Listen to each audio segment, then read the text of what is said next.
오늘 설명의 진행 순서는 혹시 지금 예비 중1 자녀분 두신 분 손 한번 들어주시겠어요? 예비 중1, 예비 중1. 어쨌든 간에 오늘 설명회는 예비 중1 어머님들을 위한 주된 거기 때문에 2023 서울대 박선장이 이제 바뀌었습니다. 현재 고1부터 적용이 되는데, 그래서 뭐 당연히 우리 쪽까지 다 적용이 되겠죠. 저렇게 적용되고 나면 이제 한 몇 년 정도 가는데, 몇 년까지 이제 가는 게 현재 초육 학생들까지 적용이 그대로 될 것 같습니다. 제가 보기에는. 그 다음에 현재 초육까지가 지금 현재 있는 고입 시스템이 그대로 적용이 됩니다. 그래서 초5부터는 또 어떤 식으로 바뀌어지겠지만 초육까지는 그대로 가니까 초육 이상 어머님들은 제가 지금 말씀드리는 게 거의 변하지 않을 거다 이런 전제로 보시면 되겠습니다. 어머님들이 제일 궁금하게 여기는 게 지금까지도 계속 전화가 오는 게 문의 전화가 오는 게 뭐 일반고가 좋으냐 특목고가 좋으냐 전국고 재사고가 좋으냐 그런 말씀들 많이 물어보시는데 거기에 대해서 제가 말씀을 드릴 거고요.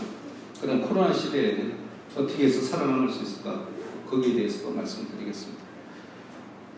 일단 진행하기 전에 어머님들의 이제 이해를 돕기 위해서 대입에서 수시에서 주로 많이 쓰이는 용어에 대해서 말씀을 드리도록 하겠습니다. 학생부 교과전형이라고 이렇게 표시되어서 나오는 것들은 딴 게 아니라 내신 성적만 엑셀표에 넣어서 그대로 쭉 뽑겠다는 얘기예요. 그러니까 무슨 소리냐면 하나 보고 뭐 여기 서울 영재 보고 상관이 없다는 얘기죠. 그냥 엑셀표에다가 등급별로 해서 쭉 넣어서 내신 성적으로만 보고 학생을 선발하겠다 이런 얘기가 되겠습니다. 학생부 종합은 지금 학생부에 보시면 어머님들이 지금 한 10가지 항목이 이렇게 쭉 있는데요. 그걸 전부 다 종합적으로 평가하겠다는 얘기예요. 그 중에 하나가 내신이 들어가는 거죠. 그래서 똑같이 앞에 학생부라고 들어가지만 학생부 전체를 다 보는 게 학생부 종합이고요. 그 중에서 내신 성적이 들어가 있는 그 영역만 보겠다는 게 학생부 교과 전형이 되겠습니다. 그래서 학생부 교과 전형은 주로 어머님들이 생각하시듯이 내신 전형 이렇게 생각하시면 이해가 빠르겠습니다. 특기자 전형은 이제 거의 다 줄었는데 보면 수학과학 특기자라고 표시되는 것들은 그 다음에 사회과학 인재 이런 식으로 표시되는 의학 인재 이렇게 표시되는 것들이 있습니다. 근데 그게 이제 서울대는 보시면 알겠지만 서울대는 특기자 전형이라는 것 자체가 없어졌어요. 특기자 전형이 전부 학생부 종합으로 다 흡수가 됐습니다. 지금 어떤 학교가 그런 식으로 가고 있냐면 연대가 서울대 스타일로 해서 수학 특기자, 그 다음 뭐 인문사회 뭐 인재, 의학 인재 이쪽을 전부 학생부 종합으로 흡수를 하고 있어요. 그래서 아마 조만간 연대에서는 특기자 전형이 거의 없어질 것 같습니다.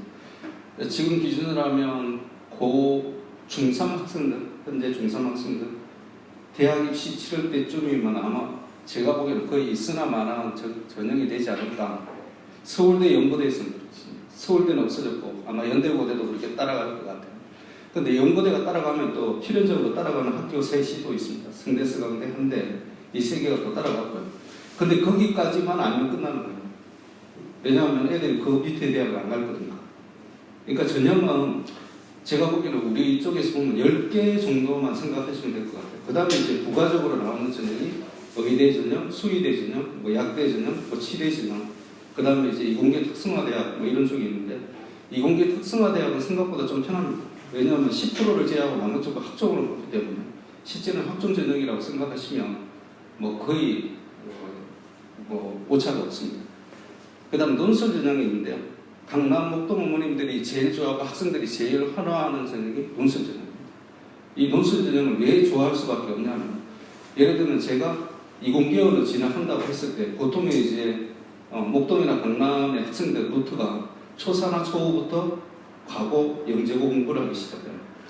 그래서 쭉 올라가다가 중2 때 되면 더 심하게 하기 시작해요.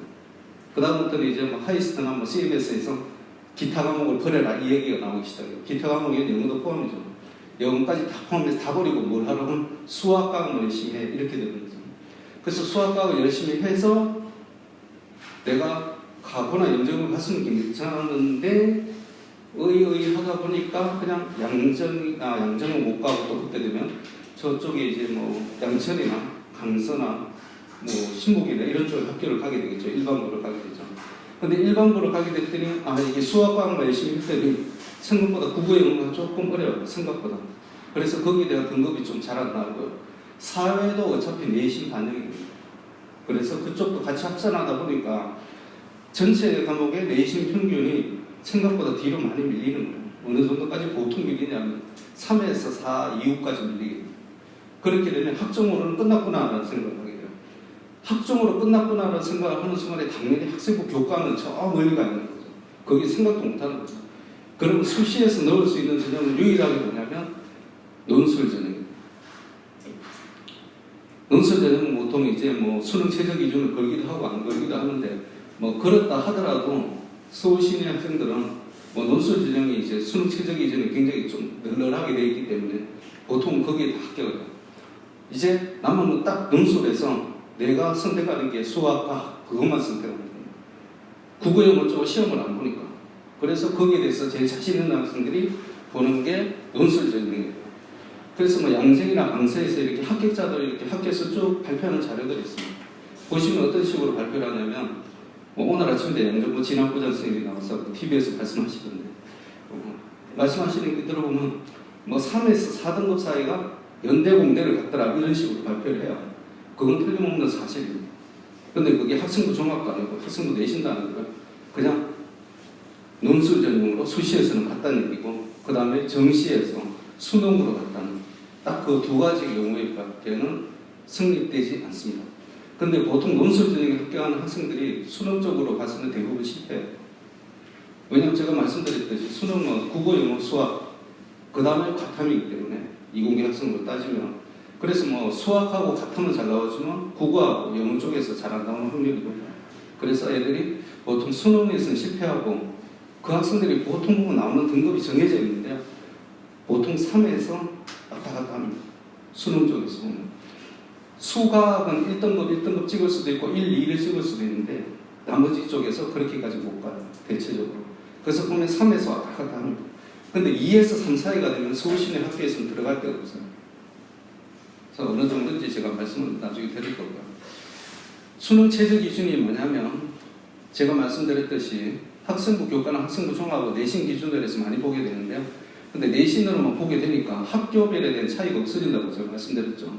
학생부 내신 엑셀표에다가 학생부 교과라는 것은 그냥 학교명을 제외하고 쭉 쓰는 그런 형태입니다. 그러다 보니까 하나고 학생이나 저기 전라도 밑에서 온 해남 학생이나 아니면 경상남도 남해 쪽에서 온 학생이나 똑같아요. 근데 서울대에서는 보면 자기네들이 수업을 들어야 되는데 이 수업에 듣는 게 기초교과입니다. 국어, 영어, 수학, 과학이거든요. 그러니까 거기에 대해서 얘가 어느 정도 수업이 이해력이 될 수 있을지가 좀 의심스러워요. 그래서 그 부분을 미리 딱 기준을 정해준 게 뭐냐면 야, 네가 그렇게 해서 우리 학교 오려면 면접에 패스하더라도 결국은 뭐야? 수능 체제를 통과해야 된다. 그게 뭐냐면 서울대 같으면 등급, 영역당 2등급이에요. 그 정도는 통과해야 우리 학교 와서 수업을 들을 수가 있어요. 그게 이제 학생부 교과 제가 말씀드렸던 이 수능 최저 기준으로 보는 게 뭐냐면 고1에서 1단계입니다. 수능 최저가 1등급을 참 맞으려는 학교는 의대밖에 없어요. 의대는 보통 4개 영역 중 3개 영역 4등급, 합의 4등급 이런 식으로. 그러니까 뭐냐면 3개 영역에서 1, 1, 2가 돼야 되는 거예요. 근데 우리가 보는 이제 고등학교 입시에서는 어떤 식으로 되어 있냐면 보통 5개 과목, 3개 과목, 4개 과목이 A 기준입니다. 그러니까 우리가 생각하는 대입보다 훨씬 이게 수능 최저보다도 훨씬 편하게 되어 있어요. 왜 그러냐면 A라는 기준이 강남이나 목동이나 수학 어렵다고 얘기들 하시고 영어가 어렵다고 얘기들 하시는데 보통 A 나오는 비율이 25에서 35%예요. 그러니까 생각보다 수능보다 훨씬 쉽다는 걸 어머님들이 염두에 두셔야 되는데 학생들이 모군이 영어가 어려워, 월천이 수학이 어려워, 목일이 이번에 영어가 어려워 이렇게 말씀하시는데 진짜 어렵게 나왔다고 했을 때 보통 난이도가 몇 %까지 떨어지는 거냐면 15%에서 20% A 나오는 비율. 진짜 이번에 어려웠어 그러면 요 근래에는 15% 밑으로 내려가는 적이 없습니다. 어머님들 첫째 이제 나중에 중학교 올라가면 학생들이 이야기를 해서 이번에 내신 너무 해서 우리 반에 한 명 A 나왔어 그러잖아. 한 명 A 나왔다는 것은 필기시험에 한 명 A가 90점 이상 나왔다는 얘기를 맞을 수가 있는데 이게 결국은 수행하고 합산입니다. 그 다음에 내신의 기본 원칙이 뭐냐면 3학년 2학기는 조금 틀리는데요. 나머지 학기에서는 정규 분포를 그리도록 선생님들이 난이도 조절을 해요. 그래서 이 정규 분포에서 제일 많이 나오는 것을 보통 75에서 85 사이로 잡고 문제를 만드세요. 그러니까 여기서 조금만 잘하면 이게 50%니까 조금만 잘하면 우쪽으로 하면 딱 90점이 되도록 만듭니다. 어떤 식으로 했었든지. 왜냐하면 어렵게 만들면 중학교에서는 별로 좋은 소리를 못 들어요. 근데 너무 쉽게 만들면 또 교육청에서 얘기가 많으니까 적절한 선에서 이걸 만들게 되는데 요 선이 75에서 85 사이가 보통 50%가 들어가게 돼 있어요. 그래서 어머님들이 이제 나중에 뭐 진짜 어려웠나? 라는 생각을 드시는데 어렵지 않다라는 겁니다. 그게 어려우면 수능 최저 기준에 도달하지 못한다는 것까지. 자, 학종이 이제 많이 없어진다고 그러는데 실제적으로 2022년 이렇게 보시면 2022년도 보시면 학종은 거의 비율적으로 변함이 없습니다. 식계대학 평균이 35%인데요. 제가 보기에는 아마 수능 비중이 더 늘어남으로 인해서 학종이 조금 줄 가능성이 있는데 그 줄어드는 것을 어느 쪽에서 더 들고 갈 거냐면 논술에서 들고 갈 거예요. 그래서 논술의 비중은 지금보다 9%보다 훨씬 밑으로 내려갈 거고요. 한 5%까지 내려갈 것 같아요. 제가 보면. 그래서 학종은 여기서 아마 스톱이 될 것 같습니다. 학종은 더 이상 밑으로 내리기는 조금 힘든 게 있어요. 옛날에는 서울대가 지금 여기에 이제 기준이 나오는데요. 서울대가 지금 현재도 80%가 학생부 종합입니다. 학종이라는 개념은. 근데 그걸 지금 이 정도까지 내리게 되면 수능이 40% 올라오는데 그 수능이 40% 올라오는 것을 서울대에서는 조금 미덥지 않게 생각했어요. 그래서 그는 게 뭐냐면 지금 말씀드렸던 대로 정시에 학생부 교과가 아니라 학생부 종합적인 측면을 같이 넣었어요. 그래서 정부에서 원하는 대로 수능을 40%로 확대시켜주는 대신에 거기에 학생부 종합적인 요소를 가미를 했다. 이렇게 보시면 되겠습니다. 어떤 식으로 하냐면 자 이제 학종은 지금 현재 고1, 고2가 세특 중심으로 되어 있어요. 이렇게 지금도 세특 중심, 세특이 들어가 있고 자율활동은 방과후활동은 미기재가 되어 있고요. 그 다음 자율동아리, 그 다음 학교동아리 다 들어가게 되어 있고 봉사실적은 들어가고 진로 들어가고 그 다음에 수상실적이 다 들어가게 되어 있습니다. 그래서 서울대나 영대나 고대나 한대 같은 경우에 특히 수상실적이 없으면 거의 학생부 종합 패스를 못해요. 그래서 수상실적이라는 게 굉장히 중요한 역할을 지금까지는 하고 있습니다. 그래서 나중에 보시면 알겠지만 어머님들이 이제 뭐 진명이나 목동 쪽에 가시면 이제 뭐 학교에서 하는 뭐 기술과정 이런 걸 배우게 되잖아요. 그러면 이제 수행평가로 이제 킬트 같은 걸 시키면 뜨개질을 해와 그러면 어머님들이 다 해야 된다는 얘기입니다. 어머님들의 그 솜씨가 수행에서 ABC로 평가가 된다는 얘기입니다. 그 다음에 이제 수학이나 과학에서 특히나 과학에서 무슨 발명 뭐 이렇게 대회에 이렇게 참가를 하게 되는데 그쪽에서 뭘 발명품에 대한 걸 프레젠테이션을 하고 거기에 대한 뭐 기한서를 쓰고 이렇게 하는 게 있거든요. 그래야 이제 상이 나옵니까? 금원동이 나옵니까?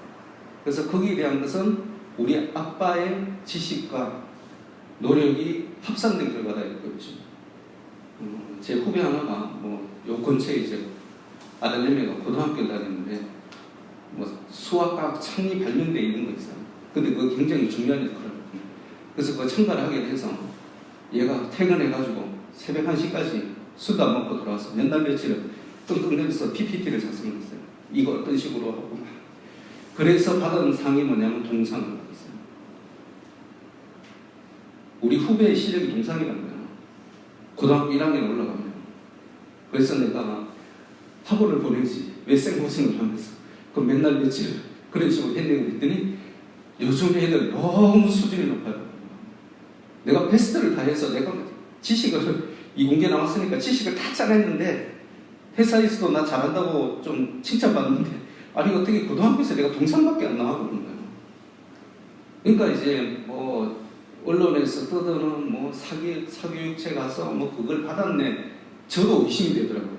그래? 네가 받은 게 동상이면 도대체 뭐 금상 받은 애 전부 천재인가 보네. 내가 막 그런 생각이 들었어요. 진짜 천재일 수도 있고 아닐 수도 있는데 아무튼 수준이 굉장히 높다. 고등학교 수준을 뛰어넘어가는 거예요. 그 수준이. 그래서 수상 실적이 몇 개가 나오게 되냐면 한대나 그다음 서울대 나가는 애들은 한 달에 1에서 1.5개까지 나와야 돼요. 그래서 1년에 평균 수상 실적이 몇 개가 나오냐면 14개 정도가 나와야 돼요. 그럼 곱하기 1하면 28개고요. 그 다음 3학년 1학기까지 곱했을 때는 거의 33 정도가 나와야 돼요. 그러니까 그게 무슨 얘기냐면 매월 내가 무조건 상을 다 받는 거예요. 매월. 이게 너무 폐해가 많다. 폐해가 많다. 그래서 2024가 되면 미반이 올라갑니다. 너무 좋은 거죠. 제가 보기엔 이거는 좀 지금 수상 실적이 너무 좀 이렇게 막 사교육적인 부분이 너무 많이 들어가고 그 다음에 안 들어가고 혼자 하기엔 또 너무 힘들고 이런 게 좀 있었는데 제가 보기엔 굉장히 잘하는 것 같아요. 그 다음에 소논문 기준은 지금도 안 되게 되는데 기재금지고요. 2024 기준 현 중3입니다. 그 다음 독서활동 이것 때문에 또 논술하고 보내시고 막 열심히 하시잖아요. 근데 도서명 저자 기재를 했는데 이제 미반영 대입에서는 그 다음에 교사 추첨서는 폐지되고요. 자소서가 이제 또 문제죠. 제가 먹고 사는 게 이제 지금 또 면접 대입하고 자소서하고 면접 대입하잖아요. 근데 자소서가 어머님들이 너무 좋아하시겠지만 대학별 자소서 4번도 폐지하고 상계문은 3,100자로 축소를 했는데 이제 이것도 폐지. 그래서 제 입장에서 보면 상당히 안 좋은 겁니다. 자소서가 있어야 이제 영역이 계속 늘어나면서 수입이 늘어나면 그 부분이 없어지는 게 좀 안 되는데 근데 어쨌든 간에 뭐 자소서가 없어지니까 굉장히 편할 것 같은데 제가 가만히 보니까 어머님들한테는 조금 안 좋은 소식이고 저한테는 좋은 소식인데 결론적으로는 토탈 인컴이 올라갈 것 같아요. 자소서가 폐지됨으로써.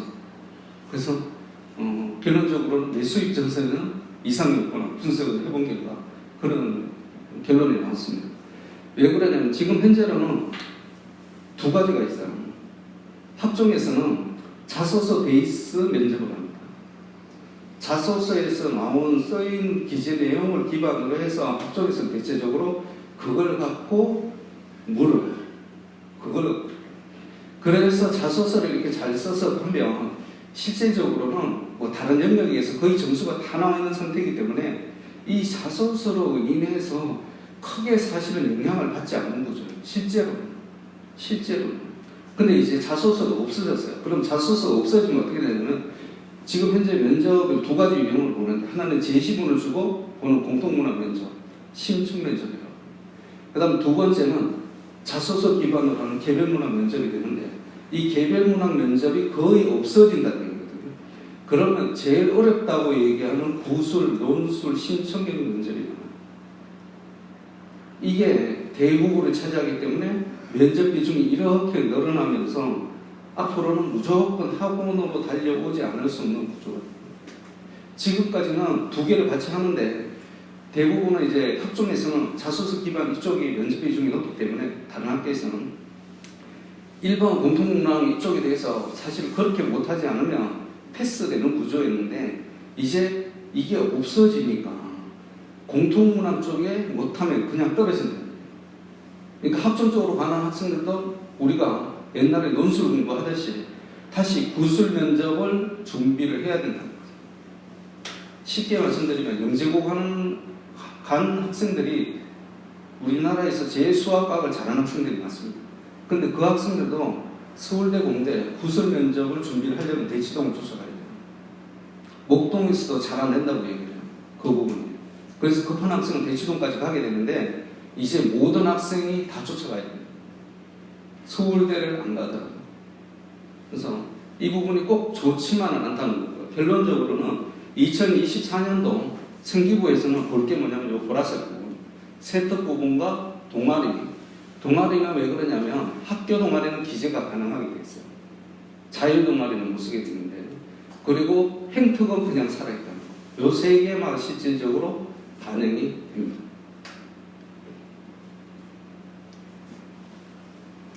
자, 서울대 정시 학생부 반영을 어떤 식으로 하냐면 현재로는 수시의 직윤이 뭐냐면 지역균형 선발이라고 해서 일반고를 대상으로 해서 한 학교당 2명씩 추천할 수 있는 권한을 드립니다. 그래서 보통 학교에서는 인문계열 1등 학생, 그 다음에 이공계 1등 학생 이렇게 2명 추천을 많이 합니다. 그 다음에 일반 전형이라고 해서 뭐 학교 추천과 상관없이 다 지원이 가능한 일반 전형인데 일반 전형은 수능 체제가 없어요. 자, 그 다음에 이제 수시의 직윤은 현재 상계 영역 6등급인데 이걸 조금 늘렸어요. 그래서 상계 영역 등급학을 7등급까지 이렇게 버려졌습니다. 조금 완화시켜졌어요. 자, 이제 문제는 뭐냐면 정시가 지금까지는 직윤 일반 구분이 없었고 그냥 수능 100이었습니다. 딴 거 아무것도 안 보고 수능 성적으로 맞고 정시를 뽑았는데 이게 정시도 수시와 똑같이 지역균형 일반 이렇게 생겨나는 거예요. 자, 지금까지는 학교별 2명이 뭐냐면 재학생이었습니다. 재학생, 졸업생은 해당이 없었어요. 현역생 기준이었어요. 근데 정시의 주교는 졸업생까지 포함을 하게 돼요. 그래서 이게 만일 내년에 많이 적용한다고 이렇게 생각을 해보면 이게 2023이지만 내후년이지만 만약 그대로 적용을 한다 치면 어떤 현상이 벌어지냐면 올해 강서구 1등 학생이 내가 서울대 의대를 가려고 전체 내신 성적 1등 학생이 어차피 내신 1등이 어머니도 어떻게 생각하셔야 되냐면 강서구 내신 1등은 여기 옆에 있는 구로구 전교 1등이 밀려요. 무조건 밀립니다. 강서구 전교 1등 아무리 내신 잘 나와봤자 1.5m는 못 들어가요. 경쟁이 심해서.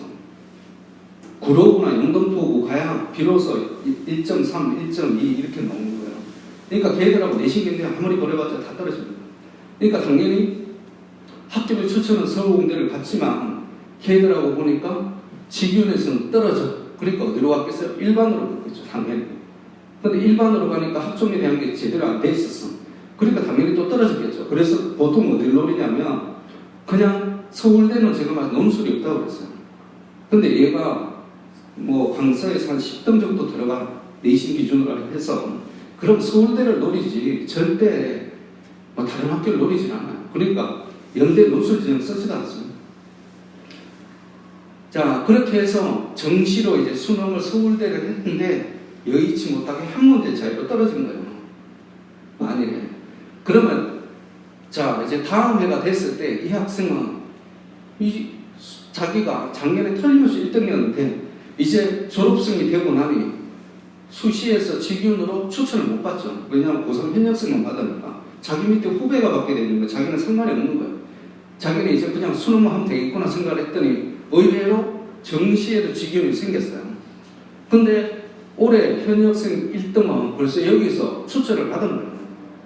그래 학교 입장에서 보면 굳이 얘한테 또 줄 필요가 없는 거죠. 왜냐하면 얘가 작년에 졸업했는데 얘는 1.5고 올해 졸업한 전교 1등이 1.51이에요. 그럼 걔한테 줄 필요가 없는 거죠. 얘를 주는 거죠. 얘를. 졸업생 포함해서. 그래서 아마 이것은 내신을 떠나서 현역생에게 또 한 번 더 기회를 주면 업무하들 사이에서 굉장히 말이 많이 나올 거예요. 그러니까 졸업생을 무조건 줄 수밖에 없을 거다라고 생각합니다. 그러니까 이게 졸업생이 조금 유리해지는 요게 직윤이다. 정시의 직윤. 근데 정시의 직윤이 어떤 식으로 구성이 되냐면 1단계는 수능 성적으로 뽑지만 2단계 가면 수능 60% 그 다음에 교과를 40% 보는 식으로 뽑게 된다. 이 교과라는 게 아까 보니까 내신이라고 그랬죠. 근데 지금 쓰는 교과는 의미가 틀립니다. 그래서 언론에서 그냥 받아쓰기 어떤 식으로 받아쓰냐면 학생부 내신이 드디어 정시에 반영되기 시작했다. 하나는 맞고 하나는 틀립니다. 그게 왜 그런지 말씀드릴 거고요. 그 다음에 일반이라는 거냐 1단계에서 수능 100으로 2배수를 뽑고 2단계에서 여기 수능이 60%죠. 여기는 수능이 80%. 그 다음 교과가 20% 이렇게 들어가더라고요. 자, 이게 어떤 식으로 들어가냐면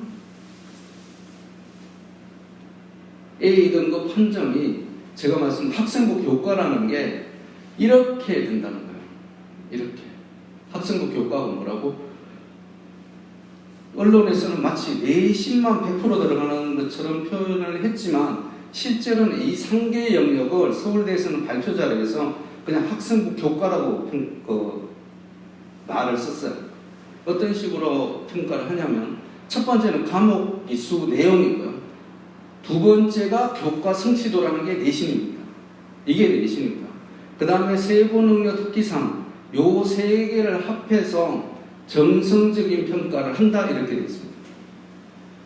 입학전형 계획에 보면 이게 무슨 소리냐면 과목 이수 내용을 기하를 선택을 하고 물리학 투를 하게 되면 얘는 최고점이 아니라 얘가 과목을 뭘 선택해서 뭘 이수를 했고 교과 성취도 내신은 어떻게 나왔고 그 다음에 거기에 대한 선생님의 평가가 어떻게 나왔는지를 세 개를 종합적으로 평가를 해서 정성적으로, 그것도 정량이 아니라 정성적으로 질적으로 평가를 하겠다 이렇게 했어요.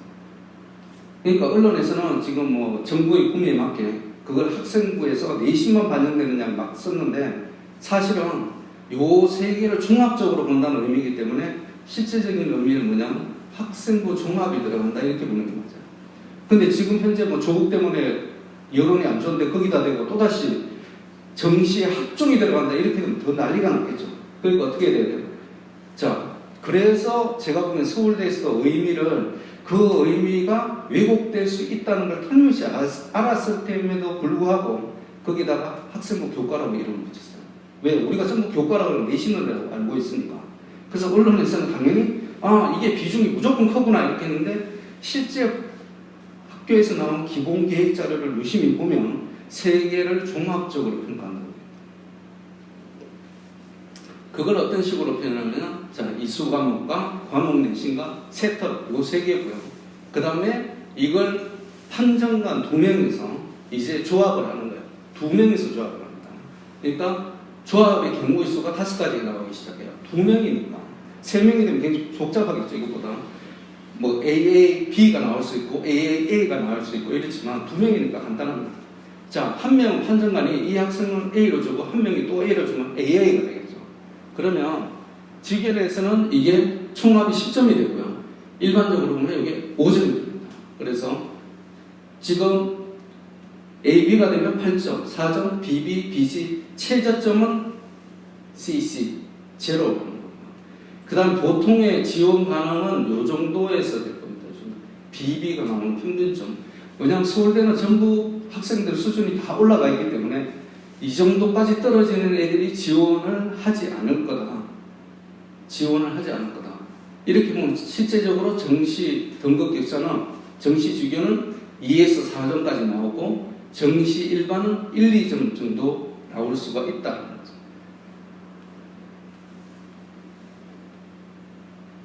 자, 다시 이제 올라가서 산출법을 어떤 식으로 하느냐면 자, 정시 직용의 산출법과 정시 일반의 산출법이 좀 틀립니다. 정시 일반. 자, 쉽게 말씀드리면 예전에 했던 방식, 그러니까 예전에 했던 방식은 뭐냐면 표준점수를 100으로 봐서 그냥 표준점수 성적 그대로 반영을 하는 거예요. 서울대 한성 표준점수를 해서. 그러니까 작년 서울대 의대 정시컷 합격자 모집 30명이고요. 최고점이 409.22였습니다. 최고점이. 근데 최저로 합격한 학생이 404.39요. 얘가 1등이고 얘가 30등을 합격했다는 얘기예요. 근데 수석과 컷의 합격자의 표준점수 차이는 4.83이었습니다. 근데 이걸 새롭게 도입한 정시 일반 성적 산출법으로 하면 이렇게 산출하면 지금 75.171이 나오는데 결국은 똑같다는 얘기예요. 그래서 제가 보기에는 뭐 이 정시 100%로 하나 이렇게 하나 똑같은데 여기에 들어가는 게 학종이 들어가더라. 학종이 뭐냐고요? 다시 학종이라는 것은 어떤 걸 얘기를 하냐면 이수 과목과 과목 내신과 세특 요 세 개가 들어가는 거다. 그러면 어느 학교가 유리할까 이렇게 보시면 되겠습니다. 이수 과목 강서고가 유리할까요? 하나고가 유리할까요? 상천고가 유리할까요? 당연히 통목자사고가 유리하죠. 이수 과목이 잘 펼쳐져 있으니까. 자, 과목의 내신은 누가 유리할까요? 강서고 기준으로 해서 알 수가 없어요. 왜냐하면 강서고에서는 무조건 일반고니까 1, 2등급 안에 들어가야 된다는 건데 2등급이 11%까지인데 그 안에 들어가기까지 얼마나 험난할까를 생각하면 실제적으로 강서구에 있다고 해서 과목 내신이 2등급 안에 쑥 들어간다는 보장은 없더라고요.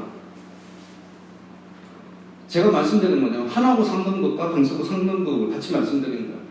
자, 내가 강서구 3등급일 경우, 하나고 3등급일 경우, 하나고 3등급은 이수 과목에서 틀림없이 우위에 있습니다. 이건 두말할 나위가 없어요. 근데 같이 3등급이 나오면 과목 내신이 안 좋은 건 똑같아요. 똑같죠? 그 다음에 세턱은 누가 잘 쓰냐면 당연히 하나고에서 잘 쓸 수밖에 없죠. 왜? 학점적으로 발전되어 있으니 당연히 잘 쓸 수밖에 없어요. 그러면 강서구 입장에서 보면 3등급일 경우에는 내가 하나고 3등급에 비해서 유리한 게 이 세 가지 영역 중에서 하나도 없다는 거예요.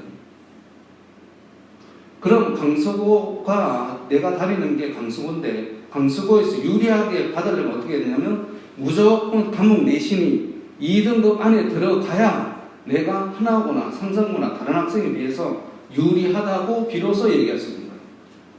그러면 강서구에서 2등급 안에 들어가는 11% 안에 들어가는 게 얼마나 난이도가 쉬울까 어려울까 그 부분을 이제 생각하시면 내가 어느 학교를 가는 게 유리할까가 답이 나오기 시작합니다.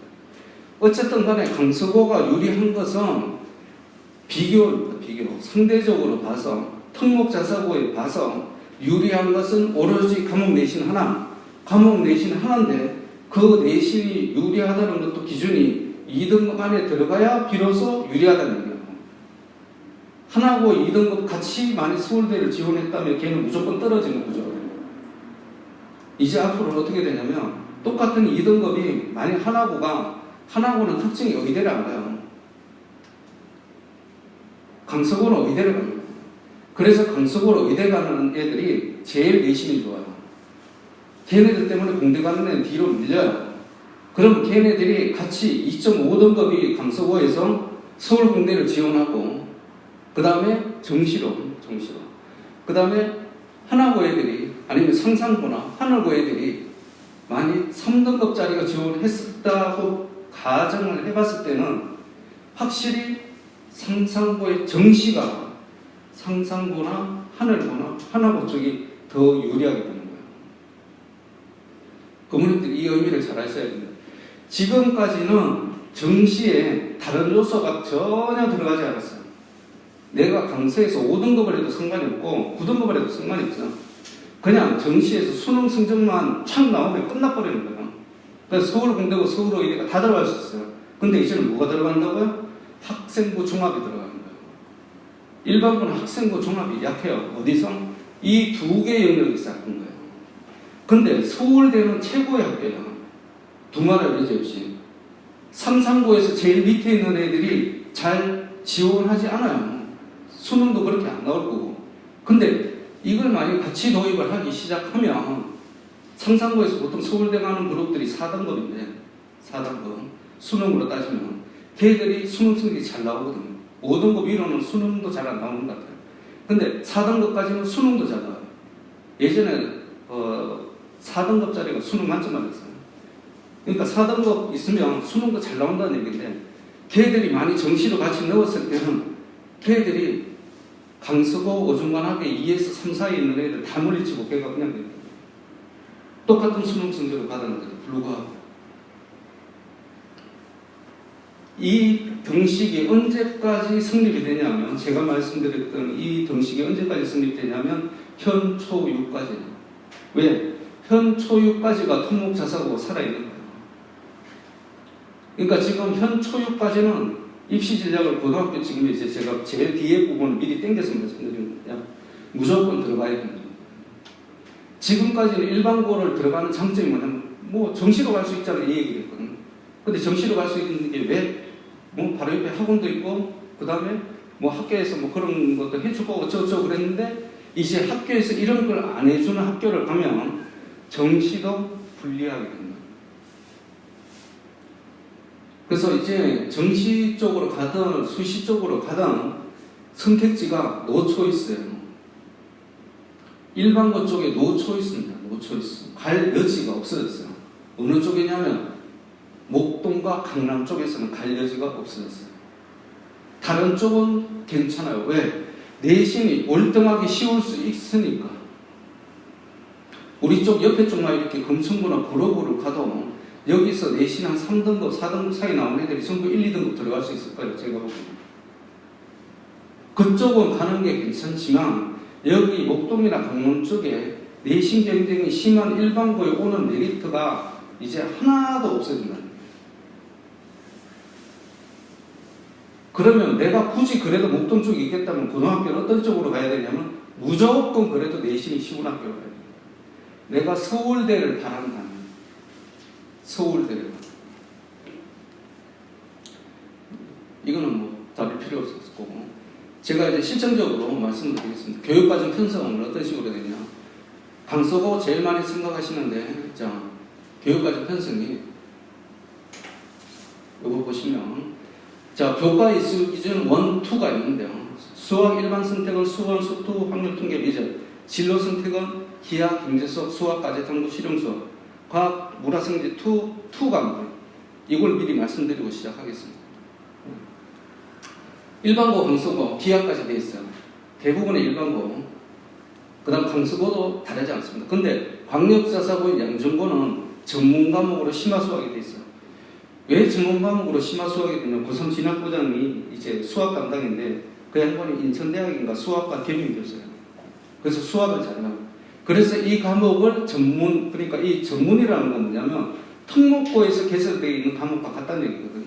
그 특목고가 어디냐면 이공계의 경우에는 과학고 영재고를 얘기하는 거예요. 과학고 영재고에 되는 심학수학이 양정에도 있더라는 거죠.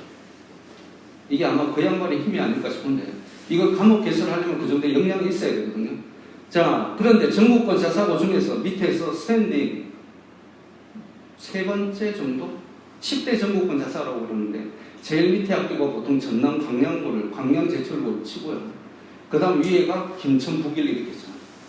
자, 그렇게 쳤을 때 밑에서 랭킹 2번째 아니면 3번째인 김천고도 기하에다가 경제수학에다가 심화수학을 1, 2까지 깔았다는 거예요. 이공계일 경우에요. 자, 과학일 경우에 어떠냐면 여기 당연히 과학 탐구 실험이 들어가고 제가 아까 진로 선택에 물화성지 2가 들어가야 된다고 그랬죠.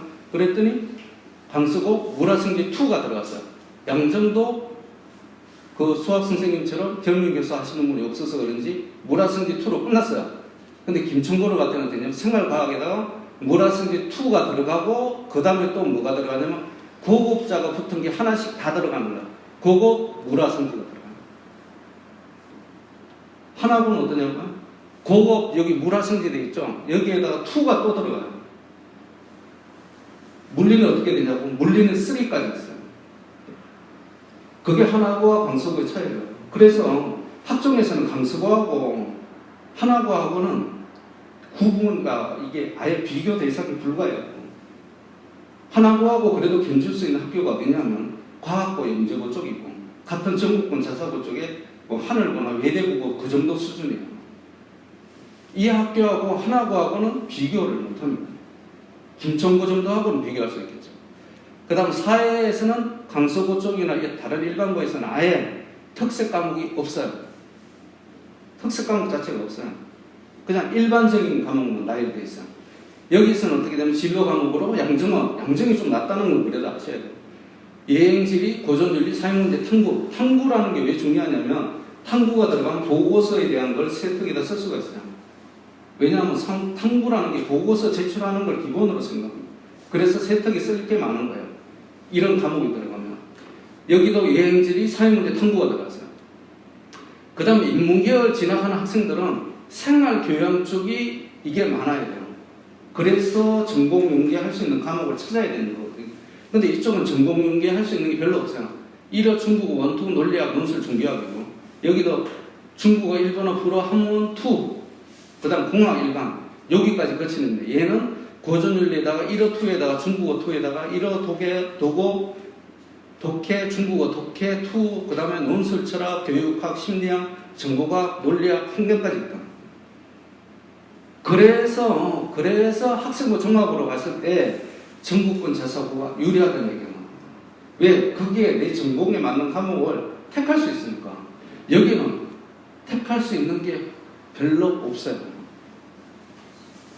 자, 그 다음에 영어는 여기서 심화영어 하나, 여기는 영미문학 읽기 하나, 여기는 뭐냐면 실용영어 들어가고 심화영어 들어가고 원투가 또 들어가요.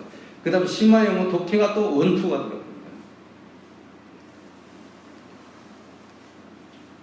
그러면 영일고하고 이제 명덕이고 나머지 이제 비교를 해주시면 진명여고를 제가 이제 주로 말씀드리고 싶은데 영일고하고 목동고는 별로 특색이 없다 이렇게 보시면 됩니다. 진명이 우리가 생각하기에 목동 쪽에서는 어떤 식으로 생각하냐면 제일 인문계열 성향이 맞는 학교일 거야 이렇게 생각해요. 그죠? 목동고는 확실히 인문계 잘하는 애들이 많이 올 거고 여학생들이 갈 학교는 뭐 신목 그 정도인데 근데 그 학교보다는 진명이 확실히 인문 성향일 거야 이렇게 생각하죠. 실제 그런가 이렇게 찾아봤어요. 그랬더니 어떻게 돼요? 수학에서 수학, 과제, 탐구, 기하, 실용 수학, 경제 수학 목동고보다 더 많이 편성이 돼 있어요. 명덕예고는 기초교과만 돼 있어요. 기초교과. 이게 뭐냐면 1학년, 2학년 과정만 돼 있는 거예요. 특색 과목이 없어요. 수학 쪽에 아예. 과학 쪽은 어떠냐면 여기는 영일고는 수학까지 탐구도 있을 뿐더러 물화성제 2에다가 실험에다가 고급화학이 있어요. 강서국보다 더 잘 되어 있습니다. 영일고가. 자, 목동고는 물화성제 2에다 과학사 하나 들어가 있고 진명은 물화성제 2 끝.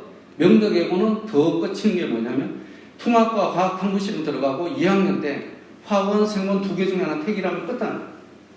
2 자체가 없어요. 아예. 왜? 이공계 가는 학생이 없으니까 2를 개설할 필요가 없는 거예요. 그러니까 제가 말씀드린 게 뭐냐면 수학은 명덕예고는 기초교과만 돼 있고요. 과학도 기초교과만 돼 있어요. 특히나 2 쪽은 없어 아예.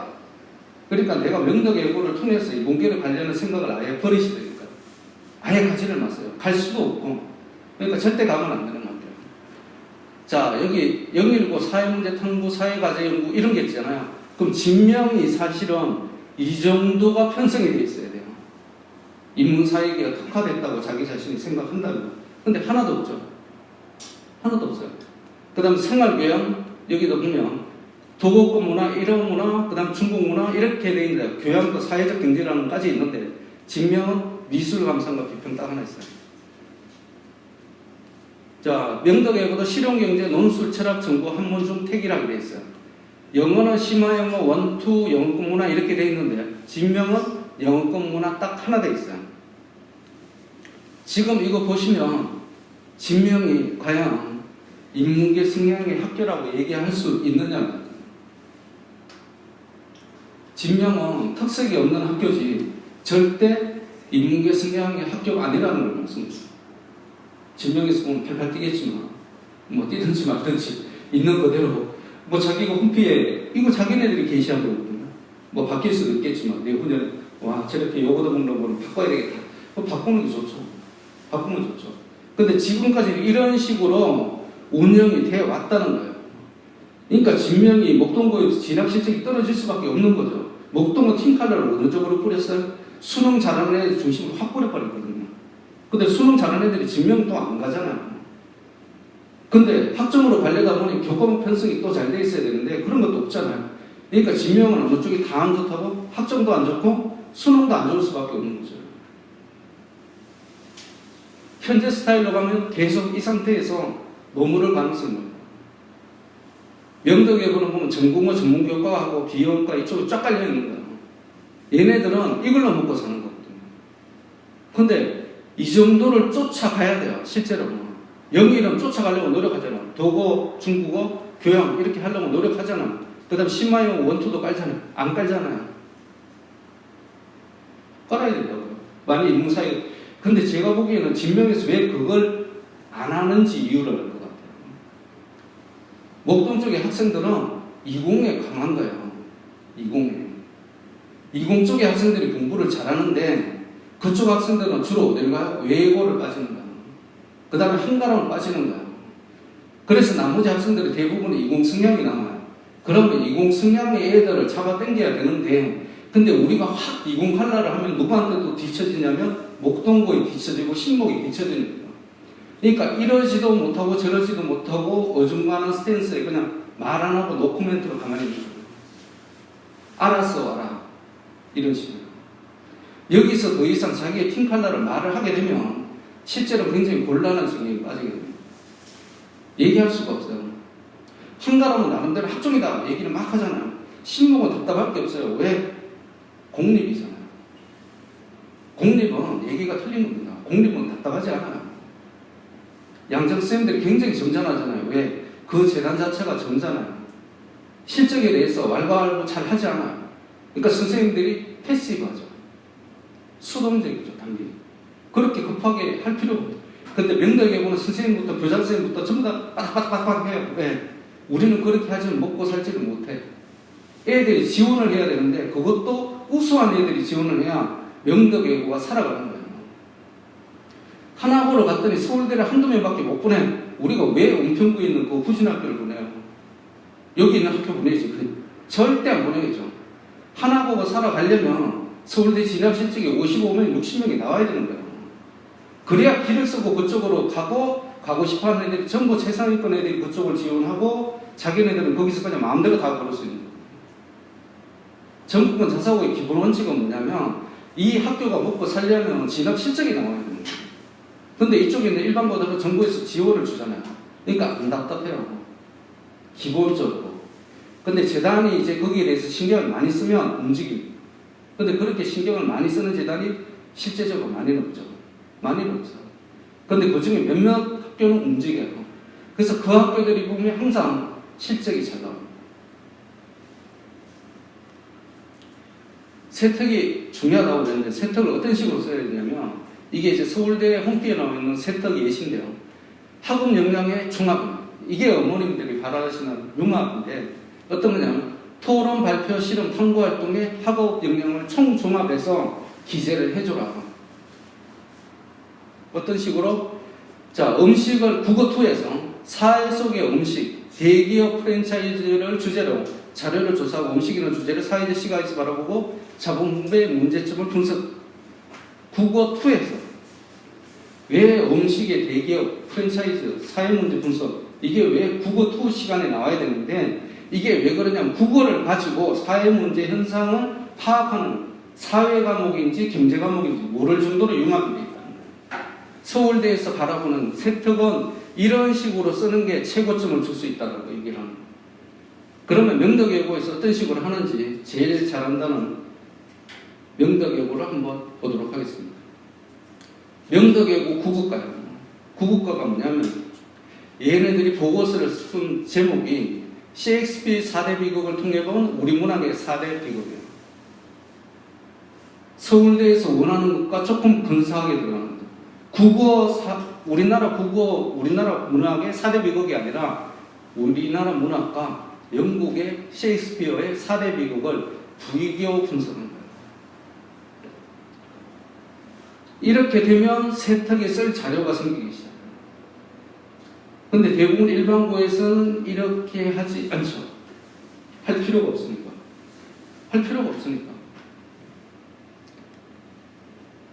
자, 빅데이터 시대에서 인문사회과학의 역할을 수강해서 그 다음에 어떻게 됐다? 구글 북서 반사회적 표현들을 어떻게 빅데이터를 이용하여 규제할 수 있을까? 그래서 이에 대한 보고서를 작성했다. 라는 식으로 세특에서 해주자. 그러려면 어떻게 해야 돼? 얘가 이제 빅데이터 쪽, 그러니까 데이터 사이언스 쪽으로 가고 싶은데 이거 통계학 쪽이거든요. 그러면 이런 과목을 수강하는 게 좋은데 이런 과목들이 그에 편성이 되어 있어야 된다. 어떤 식으로 해서 그죠? 이게 교양 그쪽에서 나옵니다. 자, 서울대 진학 전형일리학교는 수시에서는 진로 전문 선택 과목의 다양성이 있어야 되고 학교 선택 과목 폭이 넓어야 되고 그 대신에 내신이 잘 나와야 된다. 그 대신에 내신이 잘 나와요. 내신이 안 나오는 것이요. 일반고는. 그래서 이제 제가 내년 1월에 이제 하게 되는 게 정권 자사고 하나 외대부 인사 상산 하늘 이쪽을 가고 싶어 하면서 외고는 빠져있는. 자, 월별 일주제에서 관련 독서를 해서 K묵 강좌를 수강해서 K묵이 뭐냐면 온라인으로 이제 중고생부터 대학원생까지 대상으로 하는 온라인 공짜 강좌입니다. 정부에서 후원하는 공개 사이트죠. 거기서 발표 토론에서 리포트 작성하는 게 목표입니다. 입학 조건은 뭐냐면 특목관에서 중3이죠. 예비 중3, 스탠포드 이상, 수학의 수원 이상 한 학생들에 한해서 지원이 가능하도록 이렇게 되죠. 뭐 안내 문자는 조금 이따 나갈 거고요. 자, 그래서 아무튼 융합을 해보자. 내신이 쉽다는 말의 의미가 뭐냐면 공부 잘하는 학생 수가 일단 적어야 돼요. 공부 잘하는 애들이 이렇게 많다는 얘기는 20% 정도가 전부 공부 잘하는 애들이야. 먹고 살기 힘든다는 얘기예요. 왜냐하면 거기서 2등급 안에 들어가야 되는데 들어가기 너무 힘들잖아요. 그 다음에 수학이 좀 쉽게 나온다는 얘기고요. 2등급 이내 진입이 쉽다는 얘기예요. 이 학교를 가야 내신이 쉽다는 의미고요. 그 다음 내신이라는 개념은 뭐냐면 하나고 학생들하고 내가 같이 경쟁하지 않는다. 절대. 전국에 좋은 학교 학생들하고 경쟁하는 구조는 수능이에요. 수능은 그냥 남해 있는 애들이나 서울 시내에 있는 애들이랑 똑같은 문제를 가지고 똑같이 푸는 거예요. 거기서 점수를 보태는 거고요. 근데 내신이란 말은 의미는 뭐냐면 남해는 남해 애들끼리 자기 학교 애들끼리 경쟁을 하는 거고 나는 강서에서 강서 하나는 하나 애들끼리 같이 경쟁을 하는 거예요. 거기에서 성적이 나와야 된다는 거예요. 그래서 내신은 절대적으로 학교에 의존할 수밖에 없어요. 어느 학교냐에 따라서 내신이 나오는 구조가 거의 동일하게 나오기 시작해요. 어려운 학교 가면 당연히 내가 갈 수 있는 내신의 분에서 몇 등급까지라는 게 이렇게 보이기 시작해요. 그래서 어머님들이 이제 학교 선택을 신중하게 하셔야 될 때가 맞다.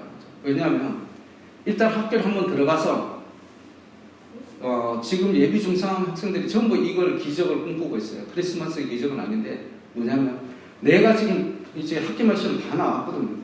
그럼 내신 성적 산출표를 끊어달라고 말씀하시면 학교에서 2학년부터 시작해서 전체 과목에서 내신 성적이 학교에서 0.몇 %, 50%, 70% 딱 끊어줍니다. 내신 성적 산출표를 끊어주게 돼 있어요. 원하는 학생에게는. 자, 기준으로 해서 고등학교 1학년 기준으로 해서 고3까지 봤을 때 내신이 변하는 학생은 25%에 불과하다는 거예요. 25%. 근데 지금 대부분의 학생들은 어떻게 생각하냐면 75%가 변할 거라고 생각을 해요. 실제로는 25%만이 변하고 75%는 변하지 않는데 그 중에서 1등급 이상 하락하는 학생이 18%가 나온다. 실제로는 떨어지는 학생이 거의 20%까지 나온다. 현실은 틀리다는 거예요. 이상으로. 그래서 내신을 하려면 어디까지 해야 돼? 중3까지의 내신을 공부하는 학습 습관이 제일 중요합니다. 왜냐하면 이게 그대로 올라오거든요. 그대로. 지금 보시면 강서고가 수학 평균이 1학년 1학기 기준으로 하면 56점입니다. 표준 편차가 19.7이에요. 작년 1학년 1학기입니다.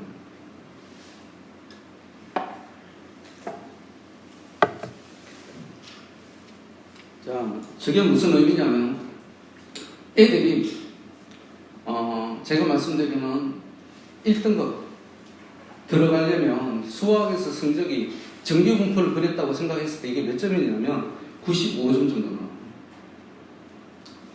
그 다음에 2등급도 93점 정도 됐을 때 2등급 11%예요.